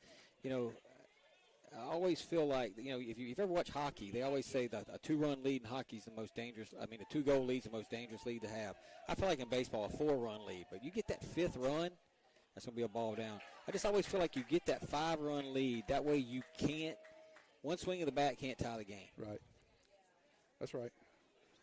And you kind of feel dejected a little bit if you're the other team. You kind of feel that, man, the game's getting away from you. And even though Picayune won the other night, just felt like it never got away from Wayne County. There's a called strike to Justin Stockstill, 3 balls and 1 strike. You'd like to see him get on. Parker had a good swing his last at bat. Then we go back to the top with Jamie. We can get some of those guys on. We can get to the heart of this lineup. And that's going to be up a ball. So Justin Stockstill is going to draw a walk. And that's the first walk issued by Wayne County pitching. Wow. I wouldn't have thunk that. Now batting number 11. We've swung at a lot of pitches tonight. Yeah. We've been aggressive right out of the gate. For the most part, I like it. So here's Helton now. He had that double to left center his first at bat. Left-hander comes set, and he brings it to Parker, and that's going to be outside a ball. 1 ball, no strikes. As you said, Parker got a fastball up, tomahawked it out into right center field for a double. A triple at probably any other park, but the center fielder here can cover some ground. He can get after it. And they're going to throw over. Justin will be back.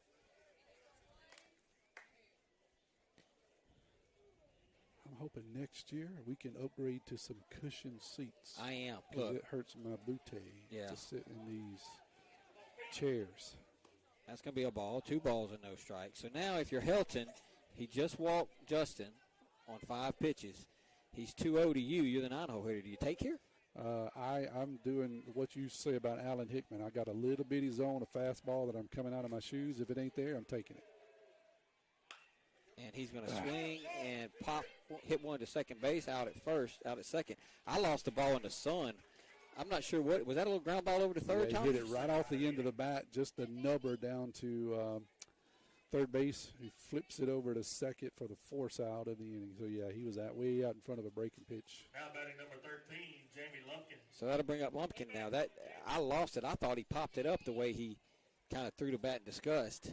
Yeah, he just hit a nubber right off the end of the bat. So there's 2 down now. If I'm Parker, I take off. I mean, if you get thrown out, you get thrown out. Jamie leads off the next inning. There's a called strike to Lumpkin. No balls, 1 strike. I mean, if you get there, great. If you don't, okay, we're back at the top for the 5th. Yeah, especially if Jamie gets 2 strikes. I'm with you. That's when you definitely take a chance. Not a whole lot to lose. Here's the 0-1 to Jamie. That's going to be up a ball, 1 ball, 1 strike. Of course, it's easier said than done with a left-hander on the mound. Yeah, you just about got to commit. If you get 2 strikes, you just commit on first movement. That's really all you can do with a left-hander. Unless you got a really bad one that you can read him, but most of them you just commit. Jamie's going to take a strike. Parker goes, and the throw is going to be way offline. Is that a strike? Yeah, he called that a strike. I don't know how in the world he called that pitch a strike. Wow. But Parker's going to steal the bag. He called that pitch a strike. I don't know. That was up in his eyes. In any event, there he is, though. Parker's out there. So we called it, Tommy. Nostra Kraft and Nostra Upton. And now we just need Jamie. Do what he's got to do. To do his thing. Here's the 1-2 to Jamie. Called strike 3 on the outside corner, and that will do it for Picayune. No runs, no hits, no errors. One left. We will go to the bottom of the 4th, tied on top 4-0. We got your back, hey. Back pains and injuries, Dr. Moore understands. No more pain, no more hurting. She just uses her hands. She got the #1 clinic that I recommend. She has a lovely crew too, and they'll fix you right up. So call Dr. Moore when that pain gets rough. Cause we got your back, hey, we got your back. We got your back, hey, we got your back. We got your back, hey, we got your back. Moore Chiropractic Clinic, located at 6682 Highway 11 North, Suite 103, Carrier, Mississippi, 39426. We got your back, hey.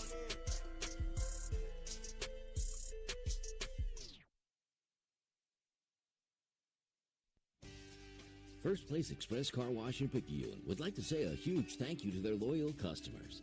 First Place Express Car Wash is happy to serve their local community with 2 locations, Highway 11 North just past Coast Electric, and on Highway 43 South just a quarter mile east of I-59 at Exit 4.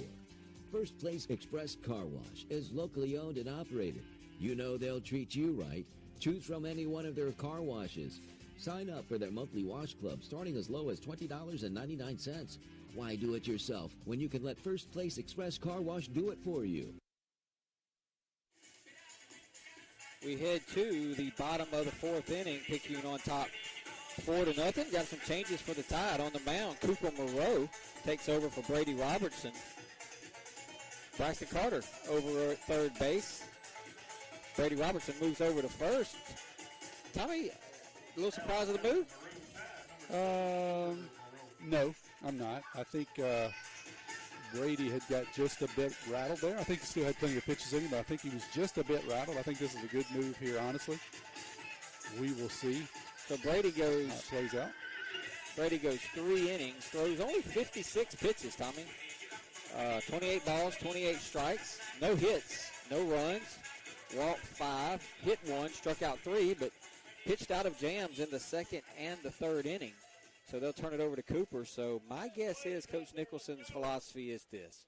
Brady for 3, Cooper for 2, Kyler for 2. Let's go to Wendy's. That sounds like a pretty good idea to me. The first pitch of every half inning brought to you by FNB Picayune, your hometown bank. Come by the main bank and see one of our friendly loan officers, Keith Robertson, Colin Thompson. There's going to be a called strike to Graham. No balls, 1 strike. Colin Thompson, Judy Lowry, Audrey Spears, David Levy, Christina Ladner, Amy Kirkland. Hometown community spirit, hometown community pride. Remember FDIC.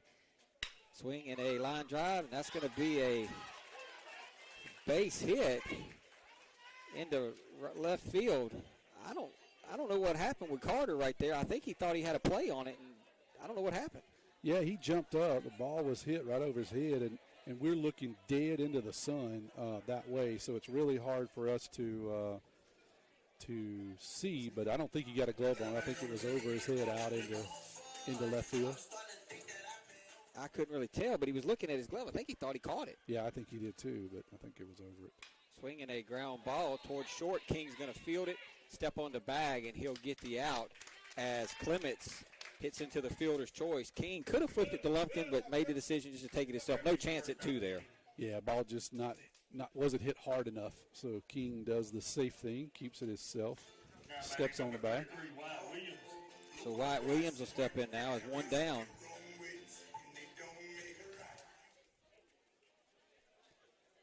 So Brady went 3 innings. He didn't go enough to qualify for the win. It's going to be up a ball. 1 ball, no strikes. In a 7-inning game, a starting pitcher has to go 4 innings to qualify for a win. Which has always puzzled me, because if you get another guy that goes 2 innings or 3 innings. Or just throws 1 pitch if you come from behind. That's right. It's not fair. Here's the 1-0. They're going to show bunt. They're going to take a called strike.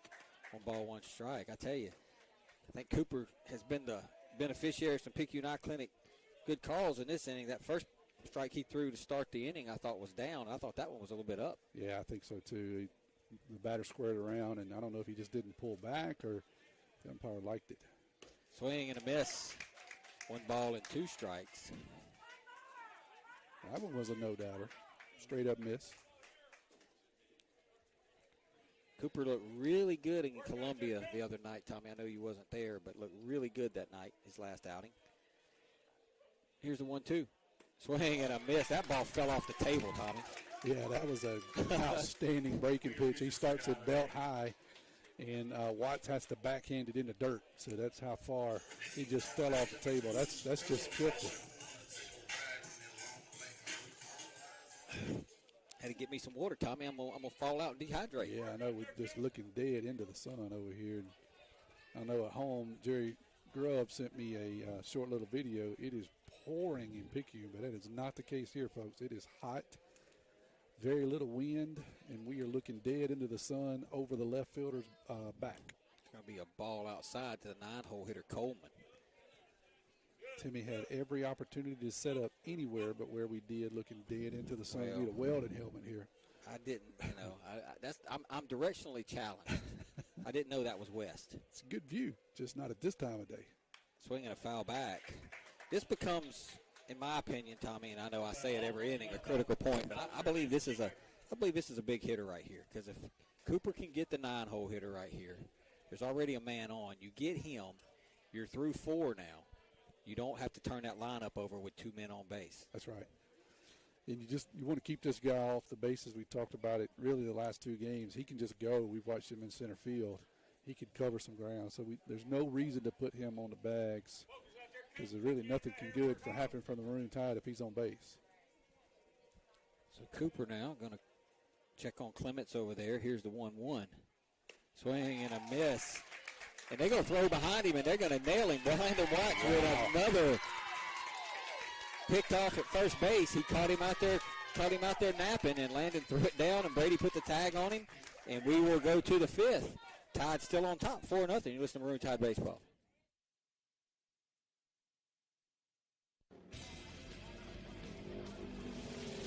Pit Lane Oil Change in Picayune is your personal pit crew. When you need an oil change, take it to the professionals who will make sure your oil change is done right with quality oils from Pennzoil, Castrol, Mobil 1, and Rotella by Shell. At Pit Lane Oil Change, it's not just an oil change. We inspect under the hood to make sure all your fluid levels are where they should be, and those belts are in good working order. Our Pit Lane crew ensures those air filters are not clogged up and hurting your engine's performance. We will also vacuum the inside of your vehicle. At Pit Lane Oil Change, our crew also inspects your wipers, all your bulbs to make sure those brake lights and turn lights are working correctly, and we put all your tires at the right pressure. Why just get an oil change when your vehicle can get the pampered professional service that only the Pit Lane Oil Change crew can deliver? We're at 401 Highway 11 North, just 3 blocks north of East Canal, right by the railroad tracks. No need for an appointment, but if you are on a schedule, call us at 601-798-0017. Pit Lane Oil Change, your personal pit crew. We go to the top of the 5th, tied on top 4-0. The first pitch of every half inning brought to you by FNB Picayune, your hometown bank, hometown community spirit, hometown community pride, member FDIC. Tommy, Landon Watts has turned into a weapon behind that plate, my friend. Yeah, he is not scared to throw, and you're right. We kind of cracked him a little bit early in the season because we were just waiting on him to throw one, over somebody, but he just never did. And I tell you what, he is not afraid to. It doesn't matter what the situation is. If he's up 10 runs or down 10 runs, if you get off the bag, the ball's coming down there. You just bet on it. I mean, defensively, in arm talent, I mean, he might be one of the best catchers. I mean, Jared Bales is probably the standard here at Picayune, but Landon Watts, Cade Turnage, of course. But there's Moreau going to swing and hit one somewhere, but it's foul. Okay, I lost the ball, Tommy. Yeah, but anyway, talking about Landon Watts, talking about, Jared Bales is probably we've had some good ones. Ernie Landrum, I got to go back that far. But, Jared Bales, Cade Turnage, but, I mean, Watts has got another year. He's going to be in that conversation. Absolutely. And if he continues to improve at the plate, my Lord, next year he's going to be a complete player. There's going to be a ball down, 1 ball, no strikes. And I got to remind everybody, I don't know if I said it, I'm going to say it again. First pitch of every half inning brought to you by FNB Picayune, your hometown bank with their Picayune Proud, set by the main branch. You see Mr. David Himmeter. So here's the 1-1 to Moreau with King on deck. Cooper is 0 for 2 in this game.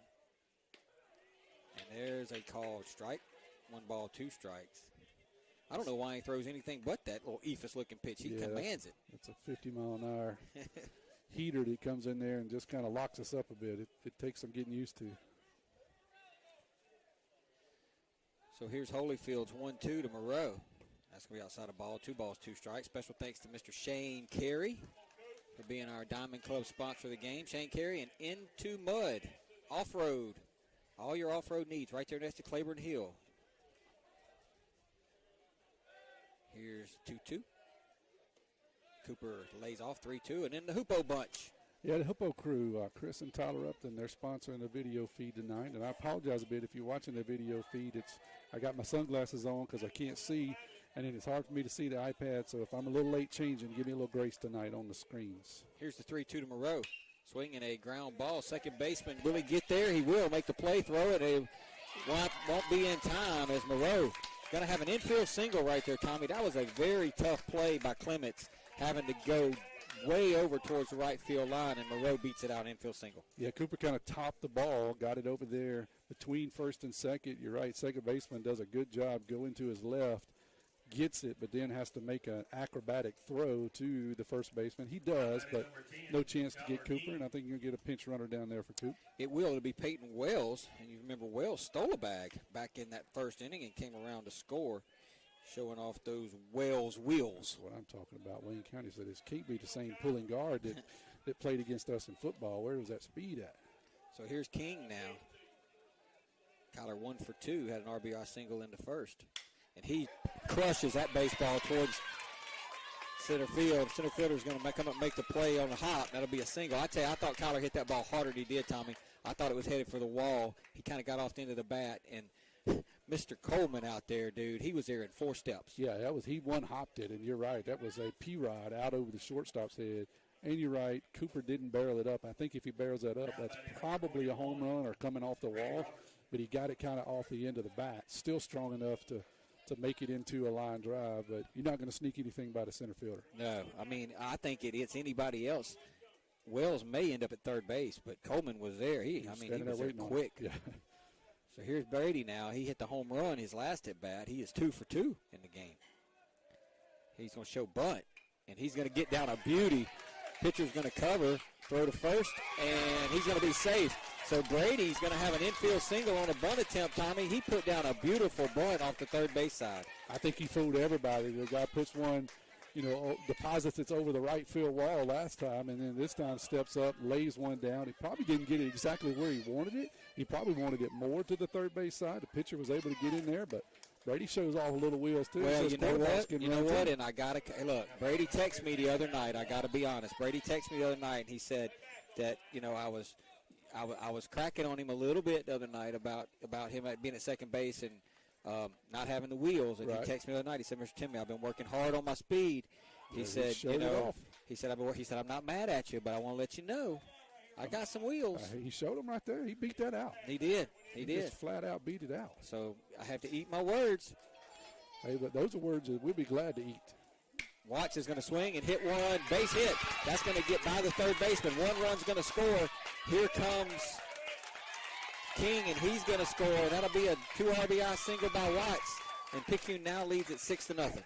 Yeah, that was a good job of hitting there by Watts. He was actually a little bit out in front, tops the ball, but strong enough to hit it hard enough to get it by the third baseman. He was playing in a little bit, kind of kicks by the third baseman and rolls out into the bullpen in left field. And Kyler was already changing gears by the time it went by the third baseman, so he scores easily. Wells scores easily.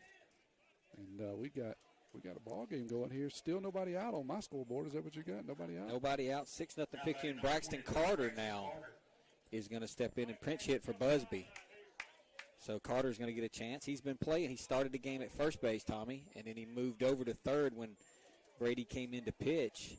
And now he's going to get his opportunity to swing the bat here with nobody on and 2 out. With 2 on and nobody out. The book says you bunt here, but I believe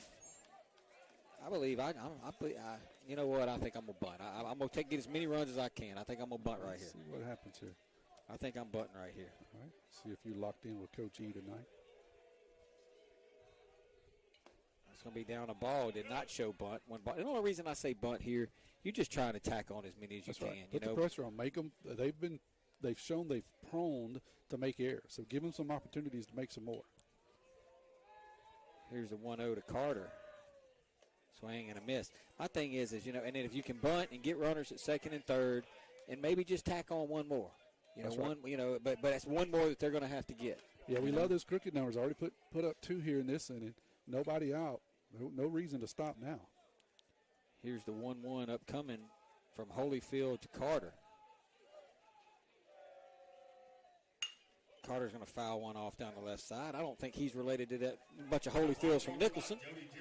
No, and we have a crew in Holyfields and Picayune. If we do, we certainly do. And if Coach Nicholson comes back and listens to this game, that was a weak effort down there by Coach Nicholson. Just swatted at that foul ball that goes by. Yeah, he's got to do better than that. Take your hat off, do something. He needs to buy in. Yeah, he's not committed. It doesn't look like. Here's the 1-2 to Carter.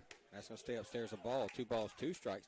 Turner Pugh is in the on-deck circle with a bat, Tommy, a sophomore who we're really high on. He's had some injuries.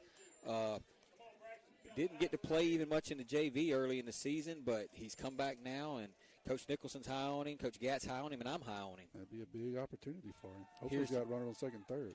Braxton Carter's going to swing and miss. He gets fooled. Sorry, step on it. He gets fooled on a 50-mile-an-hour breaking pitch. Yeah. Well, I tell you, that 6-hole, we've got to figure something out in that 6-hole. That'll bring up Turner Pugh now. So Pugh is going to hit for Bailey. And I graduated high school with Turner's mom, so I've known Turner since he was little. And I'm going to tell you right now, Tommy, he is going to challenge a lot of guys next year to be in the lineup, whether it be a DH or somewhere. This kid can hit. Well, this is a big opportunity for him here just to step in here cold. It's tough. There's one out now. Here's the pitch to Turner. He's going to take down a ball. It's going to get in the dirt. Brady's going to take off, and he's going to be out. Ball was in the dirt. I thought Brady was in there. He was. The umpire made that call because he called the ball got there before the runner. He had already made the call. He was already calling him out before the runner, before the third baseman tagged him. So because the throw beat him, the umpire went ahead and called him out at third. The courtesy runner, Bird, who's running for Watts, also steals a bag. So here's the 1-0 now to Turner Pugh. Here's the pitch. Swing and a miss. Turner a little tardy right there. Had a big cut. You're right, just a little tardy on the fastball. You know what's coming. Yeah, some of that 50-mile-an-hour stuff. That's tough to come off the bench and see something like that. So, see if he can make the adjustment, stay back. Here's the 1-1, swing and a miss. And we were wrong, Tommy. Went fastball. Yep. I bet you want to hear, though. So 1-2 now to Turner. Getting his chance to play here tonight. Probably nervous as heck. Guarantee he is. Here's the 1-2 to Turner. That's going to be outside a ball. 2 balls and 2 strikes. So the Tide had the bases loaded, nobody out. Watts with a 2 RBI single made it 6-0. Then we had a strikeout to Carter. Robertson caught stealing. Bird's still at second base, though. And it's the 2-2 count now to Turner Pugh. Come on, Turner. That's going to ride in and hit him. So Turner gets hit and takes off down to first base. Yeah, he's happy at that, I guarantee you. He comes off the bench, sees a couple of nasty breaking pitches, tardy on a fastball, and he'll wear that one in the shoulder gladly. Now we're going to get a runner for Turner. Coach Gatt is going to put Robert Bailey back in. Okay, so Turner's night is done.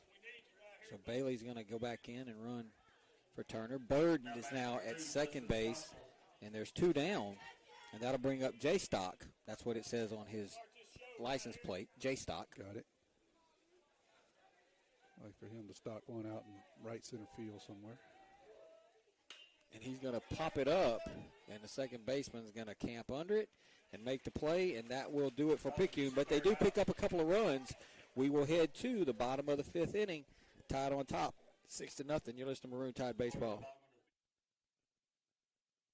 Pearl River Community College has been providing a quality education to the people of South Mississippi and beyond for the past 110 years. If you or a family member is an alumnus of this great institution, we invite you to support future PRCC students through the PRCC Foundation Scholarship Program. Honor or memorialize a loved one or identify your support for the college by creating a scholarship through the PRCC Foundation with your tax-deductible financial gift. Call Delana Harris with the PRCC Foundation office at 601-403-1191 and make a financial investment in a young person's future at Pearl River Community College.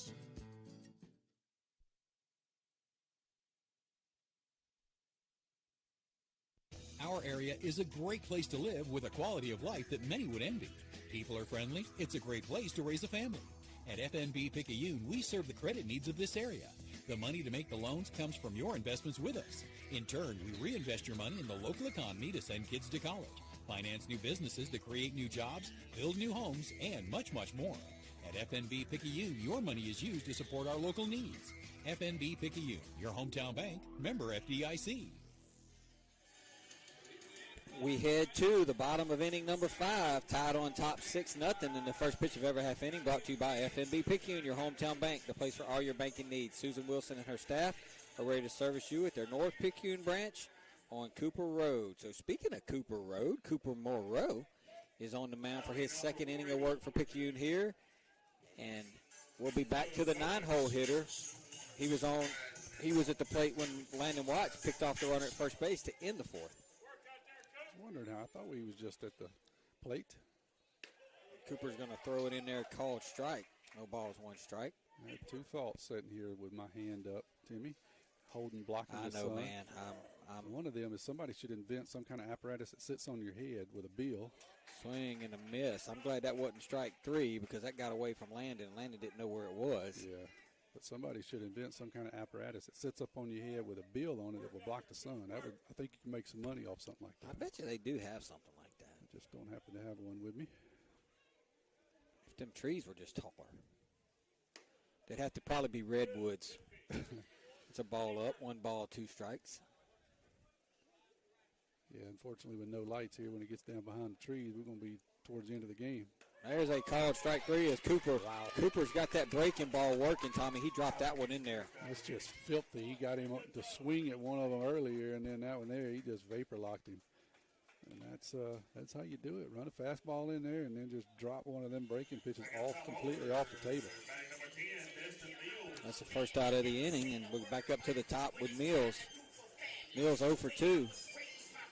Mills was picked off, I believe. I think Mills is the kid that Watts picked off at third base earlier today. I could be wrong. But I know Watts has picked off 2 guys, one at third and one at first. There's a called strike. No balls, 1 strike. And I know that Cooper's got the breaking pitch working. Yeah, he does. That's nasty. Another one, he leads him off of one. Tommy, you know, we don't ever want to, outside a ball, 1 ball, 1 strike. You don't ever want to project too far ahead. But, you know, you look at this Tide pitching staff, you know, everybody's coming back. And with all the changes that are being made next season, there's a called strike, 1 ball, 2 strikes.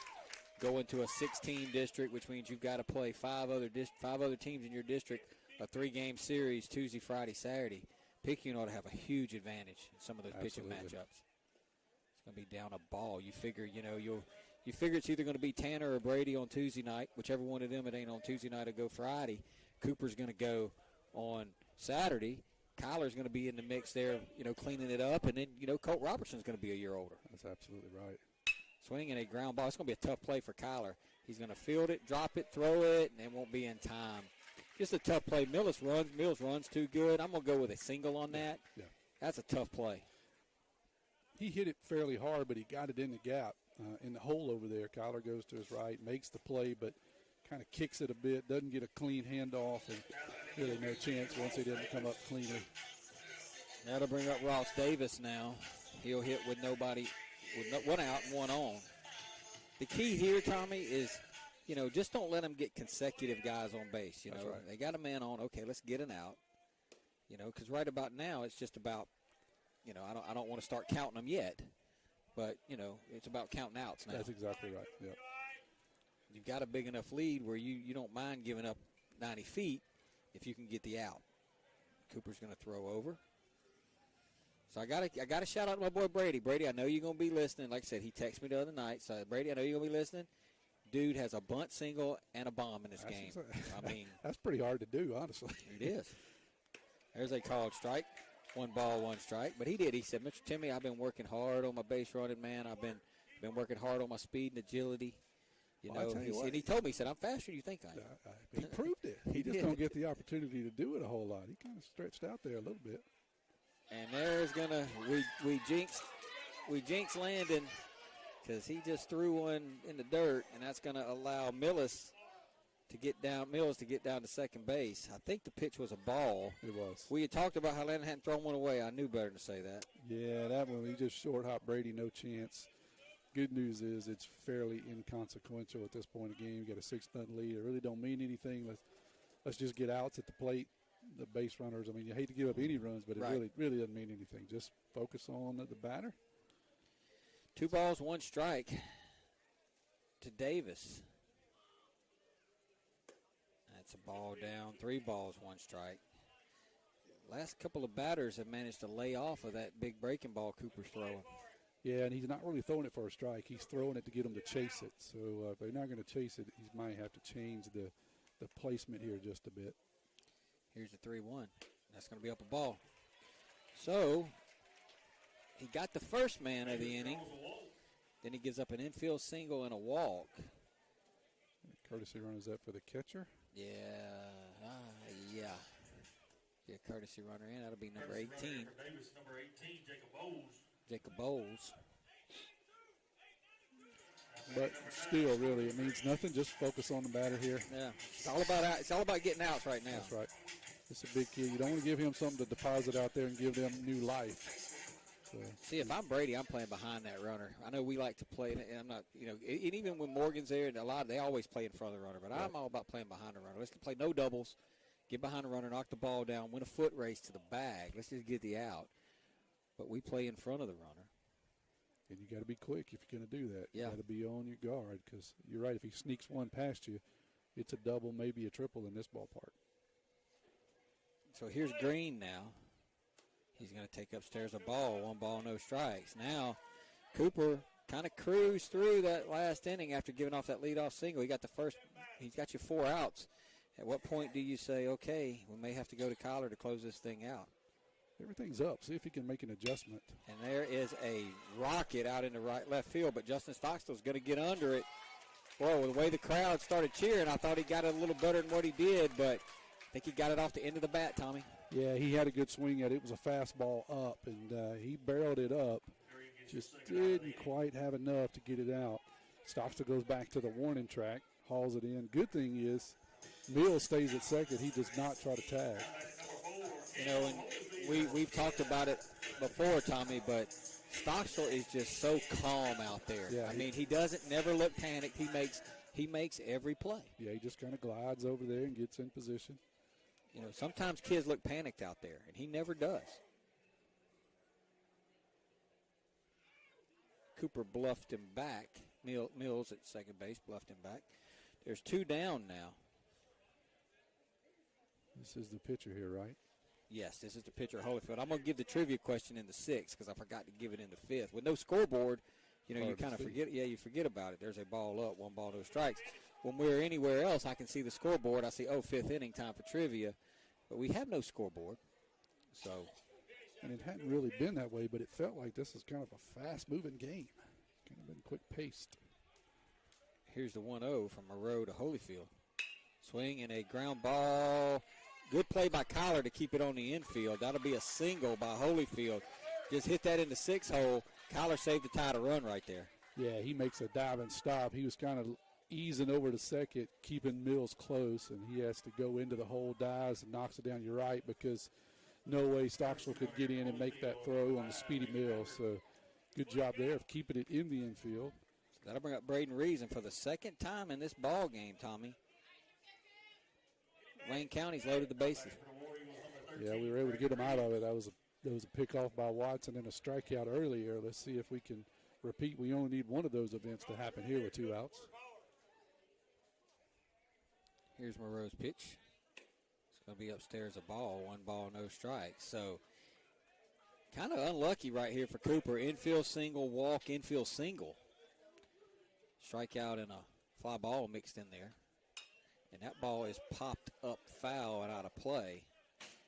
I'm glad there's a cover over my head, Tommy, because I had no idea where that ball was, and if it would have hit me, I'd never saw it coming. Yeah, we'd have just had to wear that one because no way we can look up into the big orange ball and see it. Here's the 1-1. That's a good pitch by Cooper, 1 ball, 2 strikes. You know, Tommy, the sun is white. Did you know that? I can't, it's bright, whatever color but it is. But it's white. Like the sun, the actual color of the sun is white. It just looks yellow because of reflection or refraction or something. Look at you. Yeah, I saw that on Twitter. Look at you. Here's the 1-2 to Reeves. Called strike 3 as Moreau drops it in there on him and gets the Tide out of the bases loaded jam again. We'll head to the 6th, Picayune on top, 6-0. You're listening to Maroon Tide Baseball.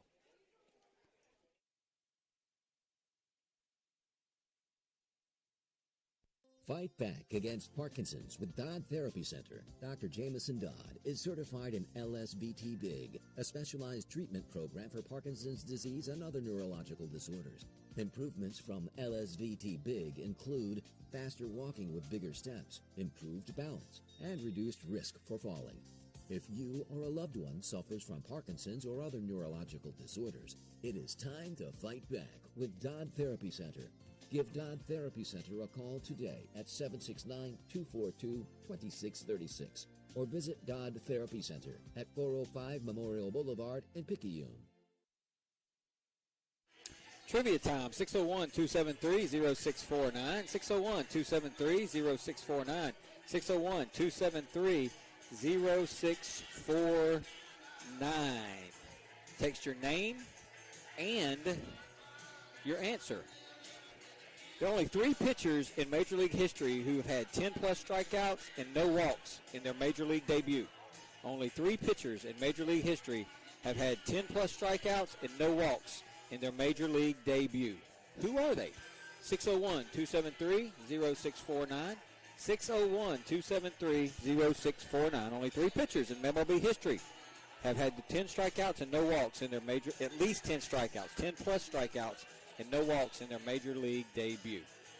We head to the top of the 6th, Tommy, and the first pitch of every half inning is brought to you by FMB Picayune, where they always put you first. Stop by the South Branch on Memorial Boulevard and see Tracy Acker for all your banking needs. Parker Helton is strolling to the plate. That's a pretty impressive feat in any outing, much less your debut as an MLB pitcher. That's pretty impressive. I'm anxious to see that list. Now leading off for Maroon Tide, number 11, Parker Hilton. So here's Helton. He's had a double, and he has grounded out. And he hits that one pretty good, but he hit it to the wrong dude as the center fielder is going to come in, Mr. Coleman, and make the play, and that'll be the first out of the inning. Yeah, we know he can catch. We're going to have to pick on somebody else. Yeah, don't hit it to that guy. Well, don't hit it anywhere between really about 60 and 120 degrees out there because he can cover it. Here's Lumpkin now. He led off the game with a single, came around and scored the Tide's first run. He is 1 for 3. Swing and a miss. Jamie got caught looking on 2 pitches in the last at bat. I guess he figured he ain't going to call one on me. Yeah, that was a ankle-high, 50-mile-an-hour breaking pitch. I think he got fooled on that one a bit. But you're right. He's probably going to be a little more aggressive here. Here's the 0-1. It's a foul off the left side. No balls and 2 strikes. Ball brought to you by Lazy Elm Farm. 2 breaking pitches he's offered at. We haven't seen a lot of lefties this year. No, we really haven't. I mean, I'm thinking back to all the games, and there were very few left-handers. Here's the 0-2. Jamie's going to hit one back towards second base. That's going to kick off the second baseman, and that'll allow Jamie to get to first base. So that'll be an E4. Jamie didn't try to do too much. He probably might have even been fooled on it, but just slapped it back up the middle. He's able to get on base. Yeah, that's is that Mills at second? Is that who that is? That's Clements. Clements at second. He's kicked a few balls, so he's been prone to do that. And you're right, Jamie got fooled on a breaking pitch and was able to kind of swat it over there, but took a funny hop right at the end. We're thankful for it. This infield is it's a little tricky. There's been a couple of balls and nothing, no bad hops really, Tommy. Just It's kind of made some not true hops, I guess is the word. Yeah, this is full grass with dirt. There's no turf here, so you don't get all the pretty true hops. They're going to throw over, and Jamie's going to be back. Tide leads 6-0 here. If anybody can let us know about what's going on with Provo Central, are they going to play? Did they cancel the game? If so, what is the schedule going forward? If anybody will let us know that, we'd appreciate it. Yeah, all the weather reports I'm getting from Hoopo and Picayune and other places, it's still raining cats and dogs, so maybe up north country. Jamie has a base stolen easily. The catcher didn't even throw. That's going to be upstairs on ball. Jamie got about a 4-step lead, and the pitcher made the throw, and the catcher said, you know what, I ain't even going to try. Yeah, no, nothing you can do when they get that kind of jump. Just say you got me, and that's what you do, just first movement. You just go and you take your chances. That's what Jamie did. So Jamie's at second now, and Moreau's got a chance to. Moreau's going to hit a foul ball off the right side. Foul ball brought to you by Bud Bowls. 1 ball, 1 strike. Cooper shaking his head, talking to himself. Yeah, I think he'd have liked to have a little better swing at that one. That was the pitch that he wanted. I think Cooper and Morgan talk to themselves at the plate more than anybody I've ever seen. As long as you don't answer yourself, it's all good. Here's the 1-1 to Coop. That's going to be down the ball. 2 balls, 1 strike. Good job right there by Davis trying to buy a strike, and I thought he might, but it was down. It was borderline. You're right. He framed it up well, just didn't get the call. I got to admit, I like this ballpark. Yeah, everything except where they put the sun. And Cooper's going to pop that one up out into center field, but the second baseman's going to go out and make the play. Center fielder had already run in and was standing right behind him. He could have caught it too. Yeah, he was there waiting on the second baseman to get there. He said, well, if you want to run this far, I'll let you have it. 2 down now, and that'll bring up King. Kyler 2 for 3. Kyler with 2 hits tonight. Brady with 3 hits tonight. Yeah, he's showing out. You insulted him, and he's showing out. Pick somebody else and insult them. I am. I'm fixing to talk trash about some dudes. They seem to get fired up over there. I love it. They was bad when they got off the bus. They pounded the ball in the first inning. Jamie takes his lead. Kyler's going to swing and hit one towards short. Shortstop's going to backhand, throw over. And that is a very good play out there by Mr. Mills to get King. And the Tide will strand a runner. We will head to the bottom of the 6th. Tide on top 6-0. You listen to Maroon Tide Baseball.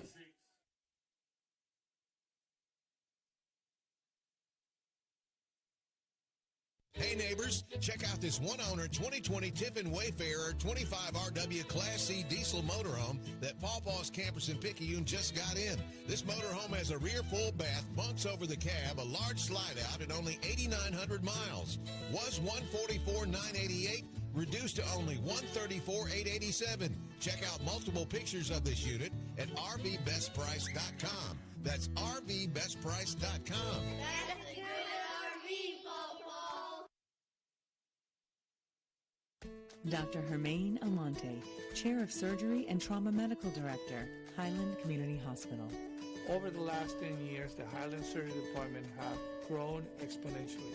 We have been able to add multiple services to our surgery department, which includes urology, general surgery, advanced laparoscopic surgery, ENT, as well as ophthalmology. Highland Community Hospital, here when you need us most. For more information, go to highlandch.com. We head to the bottom of the 6th. Tide on top 6-0. The first pitch of every half inning brought to you by FNB Picayune, your hometown bank where they always put you first. Go by and see Chantel Thady at the West Canal branch for all your banking needs. Coach Steigner must be at the Squirrel's Nest over there at Millbrook, because he did guess on the trivia, but he only guessed 1 pitcher, and it was 3. Yeah, he just pitched one. He said Kerry Wood. Okay. But the question was, what 3 pitchers? Yeah. So he probably at the Squirrel's Nest. Got to cut him some slack. Enjoying this Friday evening. Yeah. So here's Graham now. He is 1 for 1. He also walked. He's going to swing and hit one right to Jamie at second base, and that is the first out of the inning. Kind of topped a fastball that was up. That's a routine line drive out to Jamie. I can't win for losing, Tommy. Uh-oh. I've always every time we eat and get the food, I always kind of figure about 2 hours. Yes. Well, tonight I figured 2 hours and 30 minutes, and the place is right across the street. and it's 6:50, so we probably going to have to wait on our food. Swinging a foul off the bat of Clements. No balls and 1 strike. Well, it could be Worcester. I'm going to get my wife to call over there and tell him, Tommy, if you'll take us home for a minute, I'm going to talk to Emma. Absolutely. 0-1 here in the bottom of the 6th. Maroon Tide up 6-0. Cooper Moreau throws. That's going to be a fly ball out over the first base dugout. Brady is going to give it chase, but I think it goes into foul territory over there. So be 0-2. Okay. No balls, 2 strikes. Thank you, Tom. Yes, sir.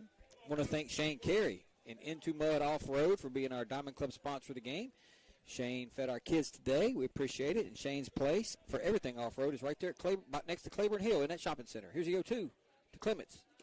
That's not a ball. And the Hoopo crew doing the video. Tommy, we've got so much positive feedback on the video this year. One of the smartest things you've ever done. Well, I'll take all the credit for that. I appreciate it. You have to. It's been fun. Here's the 1-2, swinging a ground ball up the middle. Could be a tough play for Jamie, and it will be as Jamie backhanded it. He was going to have a play, but that's going to be an E4. Just couldn't get it out of his glove. Yeah, that's the ball that kind of runs up. He got over there to it, got his glove, and it's one of those that just kind of runs up your arm, and then you're trying to kill it like putting a fire out, and Jamie just couldn't get the handle on it. So that'll be It's a tough E4, but you're right. Yeah, that'll bring up Turbyfield. He didn't start this game. Good buddy of some of our boys, Elliott Turbyfield. He's going to get the hit here. If he's hurt, or I'm not sure what happened. Played pretty well the other night.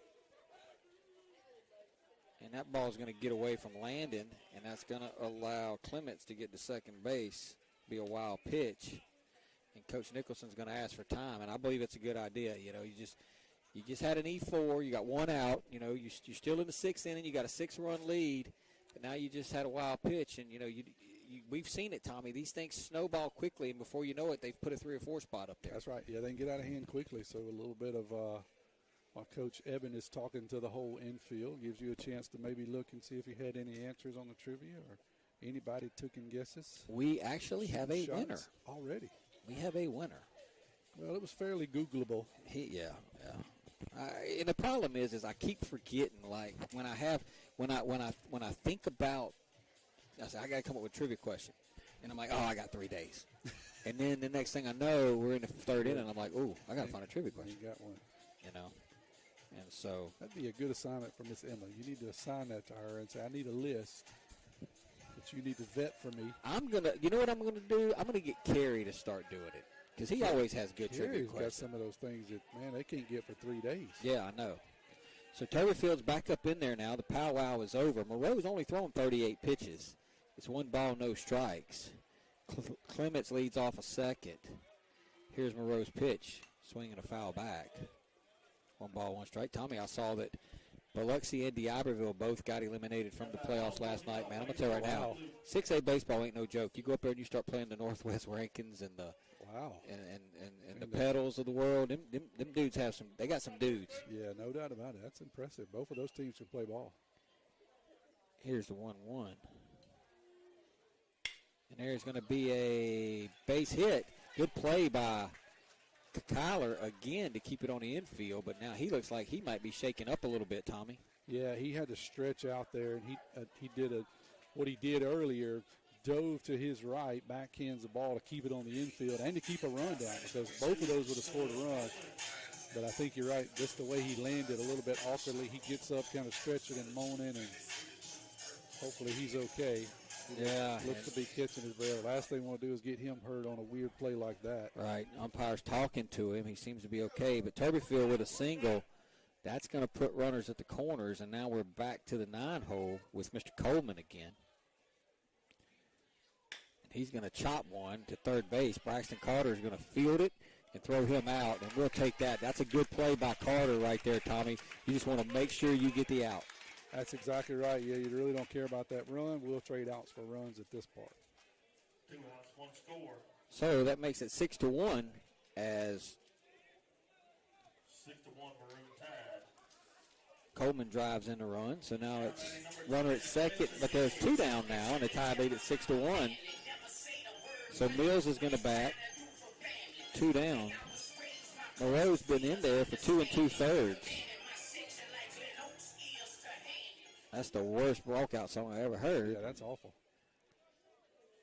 Here's a pitch. Swing and a miss. Good ball player. Bad choice of music. Cooper with that nasty breaking ball. Yeah, when he kind of squares it up, it is filthy. Here's the 0-1. Swing and a foul out of play. So if I'm Cooper right here, Tommy, this is Timmy, pitching coach Kraft. All right. I'm going fastball up and in right here. I'm going to go up around his chin. I'm going to give him some chin music, and then I'm going to throw that breaking ball on a 1-2 pitch that's going to fall off the table, and we're going to be in the dugout. Okay. Talk about Wendy's. All right. See if y'all in sync. Here's the 0-2. It's going to be a fastball outside. 1 ball, 2 strikes. Well, it was a fastball. Just what are these people? What are these people doing? Like, they're just now getting here. Do they think the game started at 7? Yeah, we got a wave of folks. Yeah, they're coming in. Looks like maybe some Maroon Tide faithful. I tell you what, if that's the case, y'all drove a long way for an inning. That's going to be down a ball, 2 balls, 2 strikes. Coach Steelman's dad behind me, he's umpiring. He said, yes, he did, but he did not go. 2 balls, 2 strikes. Power of persuasion.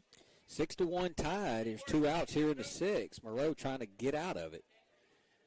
Runner at second, 2 down. Here's the 2-2. And again, misses outside, 3 balls, 2 strikes. Now he's got to go at him with a fastball. You tried the breaking ball the last 2 pitches. He wasn't biting. So now, you just go right at him. And if you don't get him here, Coach Nicholson may go ahead and bring Kyler into this game. Cooper is up to almost 50 pitches. Here's Moreau's 3-2. Whoa, fastball, called ball. I don't know where he missed.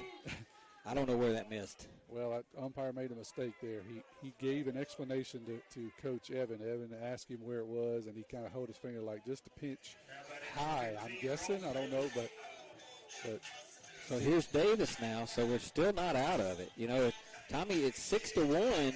But Wayne County has put pressure on us in 3 out of the 6 innings. They've had guys all over the bases. Yeah, we've had to make a play to get out of it, sometimes make 2 plays. So we need another one here with 2 outs. Here's a pitch. It's going to be outside a ball. And at this point, I'm starting to think about Kyler King time. Yeah, you just Cooper has got you. Yeah, Cooper's done his job. He's got you this far. Brady got you through 3. Cooper's got you to 2 outs in the 6th. But it's starting to get a little too hairy here. Swing and a line drive towards right field. And Robert Bailey standing right there makes the catch. And Cooper pitches out of it. We'll go to the 7th. Picayune on top, 6-1. Listen to Maroon Tide Baseball.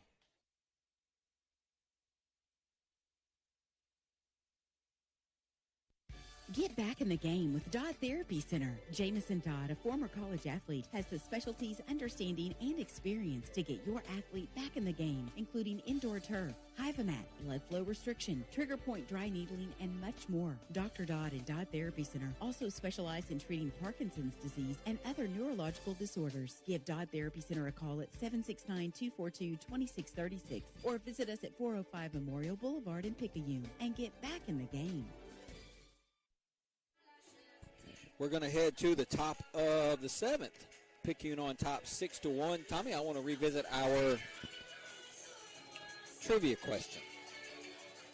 And it was answered correctly. And he must have the greatest Google machine of all time, because he's always on top of this, and I know he ain't this smart. Mr. Donnie Keller. So the question was, only 3 pitchers in MLB history have had 10-plus strikeouts and no walks in their debut. Who was it? The answer was Johnny Cueto, 2008 for the Reds, Steven Strasburg, 2010 for the Nationals, and Bryce Miller the other night for the Mariners. Okay. 2 nights ago, Bryce Miller. And here's another thing about that. Bryce Miller of the Mariners is the only pitcher in the modern era to have 10-plus strikeouts and no walks in his Major League debut and not get the win. Wow. There's got to be a story behind that. Yeah, he played the A's, man, and he had a no-hitter through 7. No, his opponent, his opposing pitcher for the A's had a no-hitter through 7, and the A's took him out. And Miller was matching him pitch for pitch. It was 0-0 when both pitchers left the game. Wow. So Donnie Keller, Tommy in between pitches here is going to tell you exactly what you have to do. But the first pitch of every half inning is brought to you by FNB Picayune, your hometown bank, best service around with 4 locations to serve you. And here's Brady now. And all he's done tonight was pitch the first 3 innings of this game, give up no runs and no hits, and he's 3 for 3 with a home run, Tom. Yeah, he's had a pretty good night. You insulted him on the air, and he is taking it personally, and we love it. Absolutely love it. Pick somebody else. I am. I'm fixing to start down the list. Get them torqued up for next week. Here's the 1-0 to B-Rob, and that's going to be a called strike. 1 ball, 1 strike. Yeah, Donnie, so what you do is run by the radio station, tell them you are the winner tonight. They will give you a card. You take that card to Paul's Pastry Shop. You give it to them. They'll give you a box and fill it up with as many butter crunches as that card will hold. And then take your debit card out. Swipe your debit card for another dozen. Swing and a miss by Brady. And you bring that box to us next Friday night. We'll be at home next Friday night. We're thinking ahead. We're talking ahead here. We're believing it. We'll be at home next Friday night. And you bring it to us, and we'll show you what to do with that box of butter crunches. Yeah, we'll take it from there, Donnie. Yeah, we got it. Yeah. You just get it to us, and we'll show you what to do. Nobody is taking it up on us, taking us up on that this year. Here's the 1-2 to B-Rob. That's going to be outside the ball. 2 balls, 2 strikes. So I'm like you. I don't want to look ahead. Tide's still got to get 3 outs. But if this score holds, Tommy, and Picayune hangs on to win this game, we will be in Hurley Tuesday night to take on the defending state champions, East Central Hornets. Brady's going to swing and hit one foul off right side. So we will be in Hurley Tuesday, back in Picayune Friday for Game 2, and if necessary, a Game 3 in Hurley Saturday, which means that if this holds, so don't write it down yet, but if this holds, which means that the Picayune football spring game will be held Thursday. Here's the 2-2. That's going to be outside the Brady. 3 balls, 2 strikes. Still got business to do. That's right. Got another half inning after this. We got another inning to play. This half and the top of the 7th. We're in the top of the 7th. With this inning, we are not at home. And the sun is starting to get behind the trees. Here's the 3-2 to B-Rob. Called strike 3. And that'll be the first out of the inning. So here's my question. What happens if the Tide hit for like 30 minutes here and Wayne County never gets to come up to bat and it gets too dark? Do we have to come back tomorrow and finish this? We do. That would just be awful, wouldn't it? I ain't coming. Yeah, I would get out if I happened to get the situation. I'd tell Coach Evan to swing at everything. Hopefully. We don't have to do that, though. Let's play some defense. I'm already thinking ahead. The Picayune faithful didn't think that pitch to Brady was a strike, the 3-2 pitch. And Landon's going to swing and miss. Landon is 1 for 3. His one was a big one, though, Tommy. It was a 2-run single that gave the Tide a 6-run lead. Tide bats have been pretty quiet since then. It's going to be inside a ball, 1 ball, 1 strike. Landon is vying for the Sonic Player of the game. Got 2 pickoffs to hit. Drove in a couple of runs. Don't be hard. He's going to have to do something special probably, though, to beat Brady out. Yeah, it's been tough. Here's the 1-1 to Watts. That's going to be down a ball, but, we can always have a co-player. Oh, absolutely. We can do what we want to do. That's right. We're running this show. Daddy gave us a credit card, and That's we're right. out here on our own. That's right. So, Tommy, I want to talk to you a little bit after this pitch, 2-1, swing and a miss. So, you guys are up here, barring having to go back to Picayune tomorrow. You guys are going to be up here for a couple of days, huh? Well, no, we're headed on up. We got a hunting camp north of here, up around Winona. So the plan was to leave here tonight, drive up there, spend the night, and then we got a camper up there that stayed through deer season and bring it home. There you go. There's a ball, 3 balls, and 2 strikes. So we can stroll home tomorrow at our leisure if we don't have a ball game to have to rush back to. And hopefully we can just ease in there. So finally the sun is kind of behind the trees. Almost. That's a blessing and a curse. Here's a 3-2. That's a called strike 3. And I think this umpire is starting to realize that it's getting late. Yeah. If it's around the plate, he's giving it to you. So we're not going to argue a whole lot here with a 6-1 lead, and we still got our closer available to us. So, but you also don't want to just get silly with the strike zone. Right. The Tide got 3 in the first, 1 in the third, 2 in the fifth. Wayne County got 1 in the sixth, and that's where we are right now. Braxton Carter is going to step in. He's 0 for 1. It's his second at bat.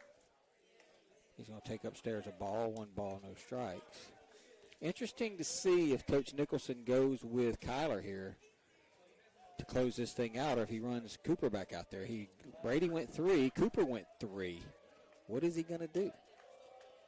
There's a 1-0. Let me ask you, what would you do? Strike? I would put Kyler in to close it out. I just think that Kyler coming in, they didn't see him the other night. So I think that. And he hasn't pitched in a week, a week. That's right. So I think it'd be a good spot for him. There's a called strike to Carter. 1 ball, 2 strikes. Yeah, both pitchers done well. Brady kind of got just a bit rattled, and it was a good move by Coach Evan to put in Cooper. Cooper's done a good job buying us some innings and outs. Braxton Carter almost knocked Evan's head off with that foul ball. Yeah, that's the one. We talked about Evan not giving the effort. That's the one you get out of the way. No, don't worry about that one, Coach. No, we don't hold you blameless on that one. I know one thing, if I'm a batter, I'm swinging because this umpire, he's looking at the sun, he's looking at the trees. It's time to go. And that's going to hit Braxton Carter off his bat. It'll be a foul ball. It'll stay 1 ball and 2 strikes. Braxton had a couple of pretty good whacks the last 2 times. Pulled a fastball over Coach Evans' head. And then Holyfield hasn't pitched bad. No, he hasn't. He really hasn't. He's kind of kept us baffled a little bit with mixing the speeds up. Here's the 1-2 to Carter. Swing and a miss. He strikes out the side. And that'll do it for Picayune. No runs, no hits, no errors. We head to the bottom of the 7th. Looks like Cooper's headed to the hill, Tommy. 6-1 Picayune. Goes to Maroon Tide baseball. Craving a breakfast toaster or French toast sticks? Make it a meal and step up your breakfast with tots and a cold beverage. Sonic Drive-In has the perfect portable breakfast, and it's the perfect way to start your day. And at Sonic Drive-In in Picayune, you can stop by anytime because breakfast is served all day. Sonic Drive-In of Picayune on Highway 11 just north of Highway 43 North. Start your day Sonic style with happy eating at its best. That's what you get at Sonic Drive-In of Picayune. Destination delicious. Welcome to a place where everyone deserves to be better protected, where technology has your back, where you can have better protection and keep more money in your pocket, where you can have protection for your car, your home, your phone, and even your digital identity. You're in good hands with Allstate. Jason Pyatt has offices in Poplarville and Picayune. Make sure you have the right coverage. Give the Pyatt Agency a call today. 601-798-7005. Allstate and affiliates offer products and services subject to availability, terms, and conditions. We head to the bottom of the 7th inning. Tied on top 6-1. Cooper Moreau's back out there. First pitch of every half inning brought to you by FNB Picayune, your hometown bank. Come by the main branch and see Sheila Cooper or Linda Penton. Hometown community spirit, hometown community pride. This is the way I play this, Tommy. Let him stay out there till somebody gets on. Yeah, he got a short leash, I agree. He's done a great job no matter what happens from here. He is the pitcher of record. But you got the most dangerous guy in the lineup here to start the inning. Good news is he's hitting with nobody on base. Yeah. So would you believe it if I told you? Here's the pitch to Green, swing and a miss. Would you believe it if I told you that Picayune has struck out more times than Wayne County tonight? Really? We have. We have struck out 8 times. Wayne County struck out 6. Doesn't seem that way, does it? It doesn't feel that way. It doesn't. 1 ball, 1 strike. Let me double check, make sure that is accurate, but according to my handy-dandy calculations, let's see here. Here's the 1-1 to Green. Swing and a miss. 1 ball and 2 strikes. Picayune has struck out 8 times.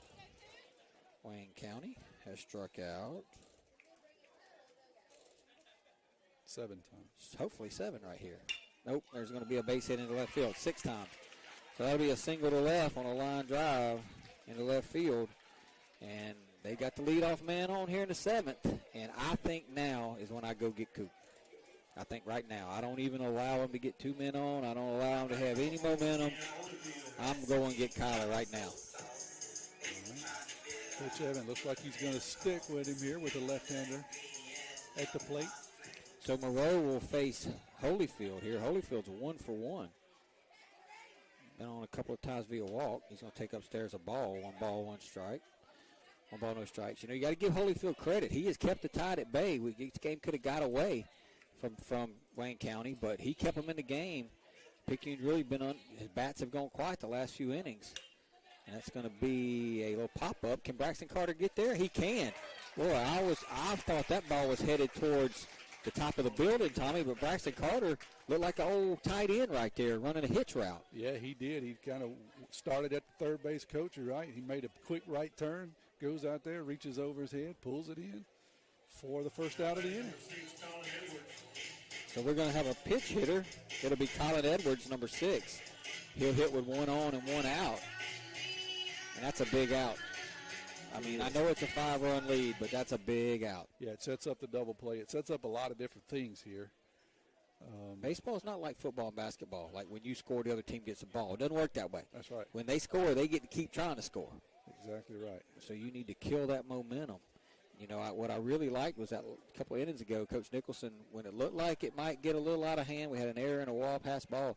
You know, he was almost like taking a 30-second timeout in basketball. He went out there, regrouped everybody, and it all worked out. There's a called strike by Moreau. And I'm going to tell you, his breaking ball's working tonight. Sometimes it's working too much where he can't throw it for a strike, but when he's throwing it for a strike, it's beautiful. Yeah, it drops in there, starts out about letter high, drops in about knee high. That's a call strike. So he goes breaking ball, Tommy. Then he comes back fastball and locks Edwards up. Edwards is down in the count 0-2. And Edwards is fresh in the game. He's taking 2 pitches. You trust Landon to block one up here. I think I'm throwing this one in the dirt. Dude, I just got off the bench. Don't be filthy. And that's what happened. Swing and a miss. And he threw him 2 strikes. And then he went chasing right there. That's an outstanding display of pitching right there, and great pitch calling by Coach Nicholson. They had him set up, Tom. You can see it coming. Yep, Cooper says there, you kind of insulted me. You said, come get me. Let me show you. I still got some breaking pitches here. Yeah. I can get us out of this. Here's Graham now.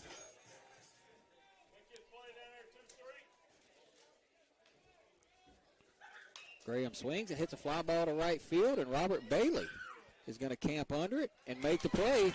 And Picayune's going to take this one, Tommy, by the score of 6-1. And the Tide have advanced to the 3rd round of the state playoffs. Tommy, last year we got to round 2. This year we're headed to round 3. We're going to take a quick break. We'll come back and wrap it up. Picayune headed to round 3. 6-1 victory over Wayne County. This is Maroon Tide Baseball.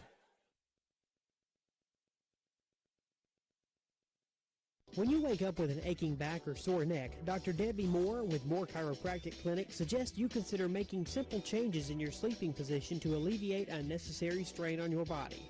According to the American Chiropractic Association and Dr. Debbie Moore, it's best to sleep on your back or side because laying on your back or side allows your head, neck, and spine to relax into their natural alignment. This will help you wake up pain-free and feeling rejuvenated. Moore Chiropractic Clinic. We've got your back.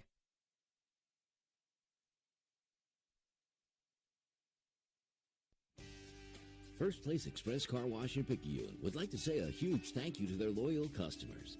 First Place Express Car Wash is happy to serve their local community with 2 locations, Highway 11 North just past Coast Electric, and on Highway 43 South just a quarter mile east of I-59 at Exit 4.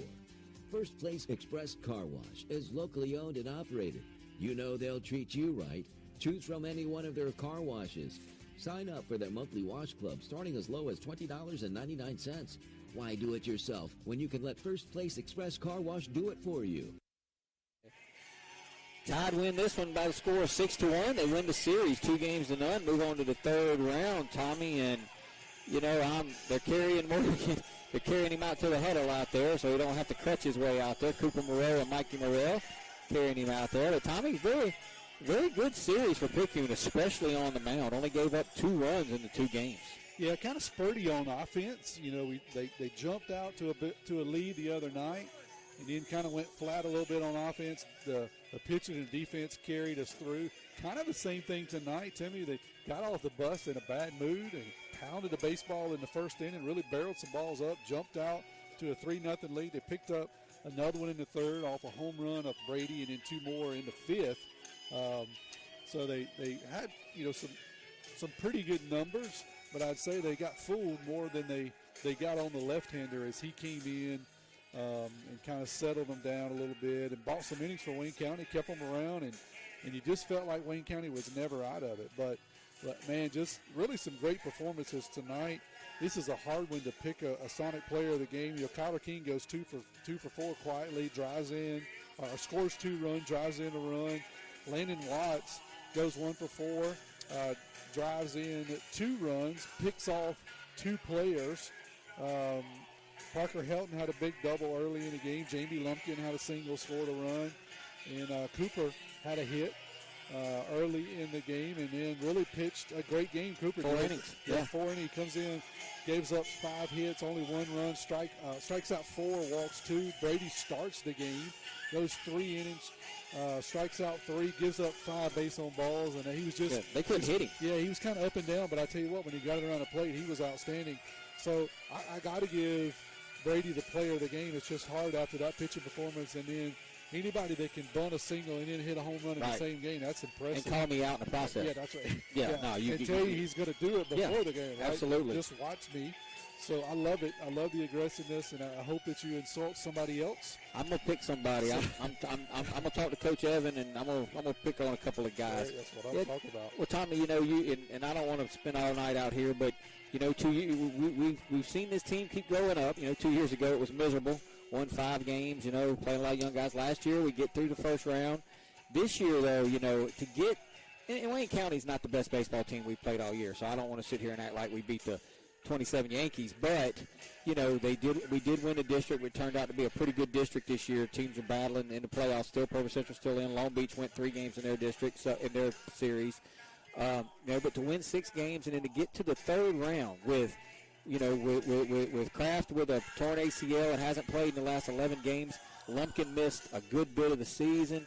Busby missed a good bit. Brady's been banged up a little bit. Brunson's banged up, and you got to, you know, the job that Coach Nicholson's done to get this team to the 3rd round. No matter what happens from here, it's been one heck of a season considering all the adversity. No doubt about it. No matter what happens from now, and you said it earlier, you know, we can talk about it now. We're going to head into Hurley next Tuesday night, and those are grown men over there. They pounded us last time we were over there, hit a grand slam and a home run. The game was actually a little closer than how it ended up. Yeah, it got away from us in the last inning. Yeah, they 10-run rolled us in the last inning with a home run and a grand slam. But they play big boy baseball over there. They're the defending 5A state champions, so we're going to have to play baseball like we know how. I think we got some pitching and defense to keep it close, and they got some outstanding pitching. So we're going to have to kind of come out like we got off the bus tonight. That's how we're going to have to get off the bus in Hurley next Tuesday. And I tell you what, I'm looking forward to it. I am too. And anytime, you know, we can bring Brady, Tanner, Cooper, or Kyler to stand on the mound, I like our chances. We just got to figure out a way to manufacture some runs. That's exactly right. Roll Tide roll. We'll see you Tuesday. That's it. I want to thank Shane Carey and Into Mud Off-Road for all your off-road needs right there next to Claiborne Hill for being our sponsor of the game. And the Hoopo crew, Chris and Tyler Upton for doing our video feed tonight. Tommy, the good news is we don't have to play baseball tomorrow. We're off till Tuesday. So real quick, everybody, Tuesday at Hurley, Friday at home at Picayune. The spring football game, I'm almost positive, will be moved to Thursday night against Slidell. That'll do it. Keep posted on Facebook. Just keep looking. We'll let everybody know what's going on. The Tide advanced to the 3rd round of the state playoffs. Roll Tide, 6-1 winners over Wayne.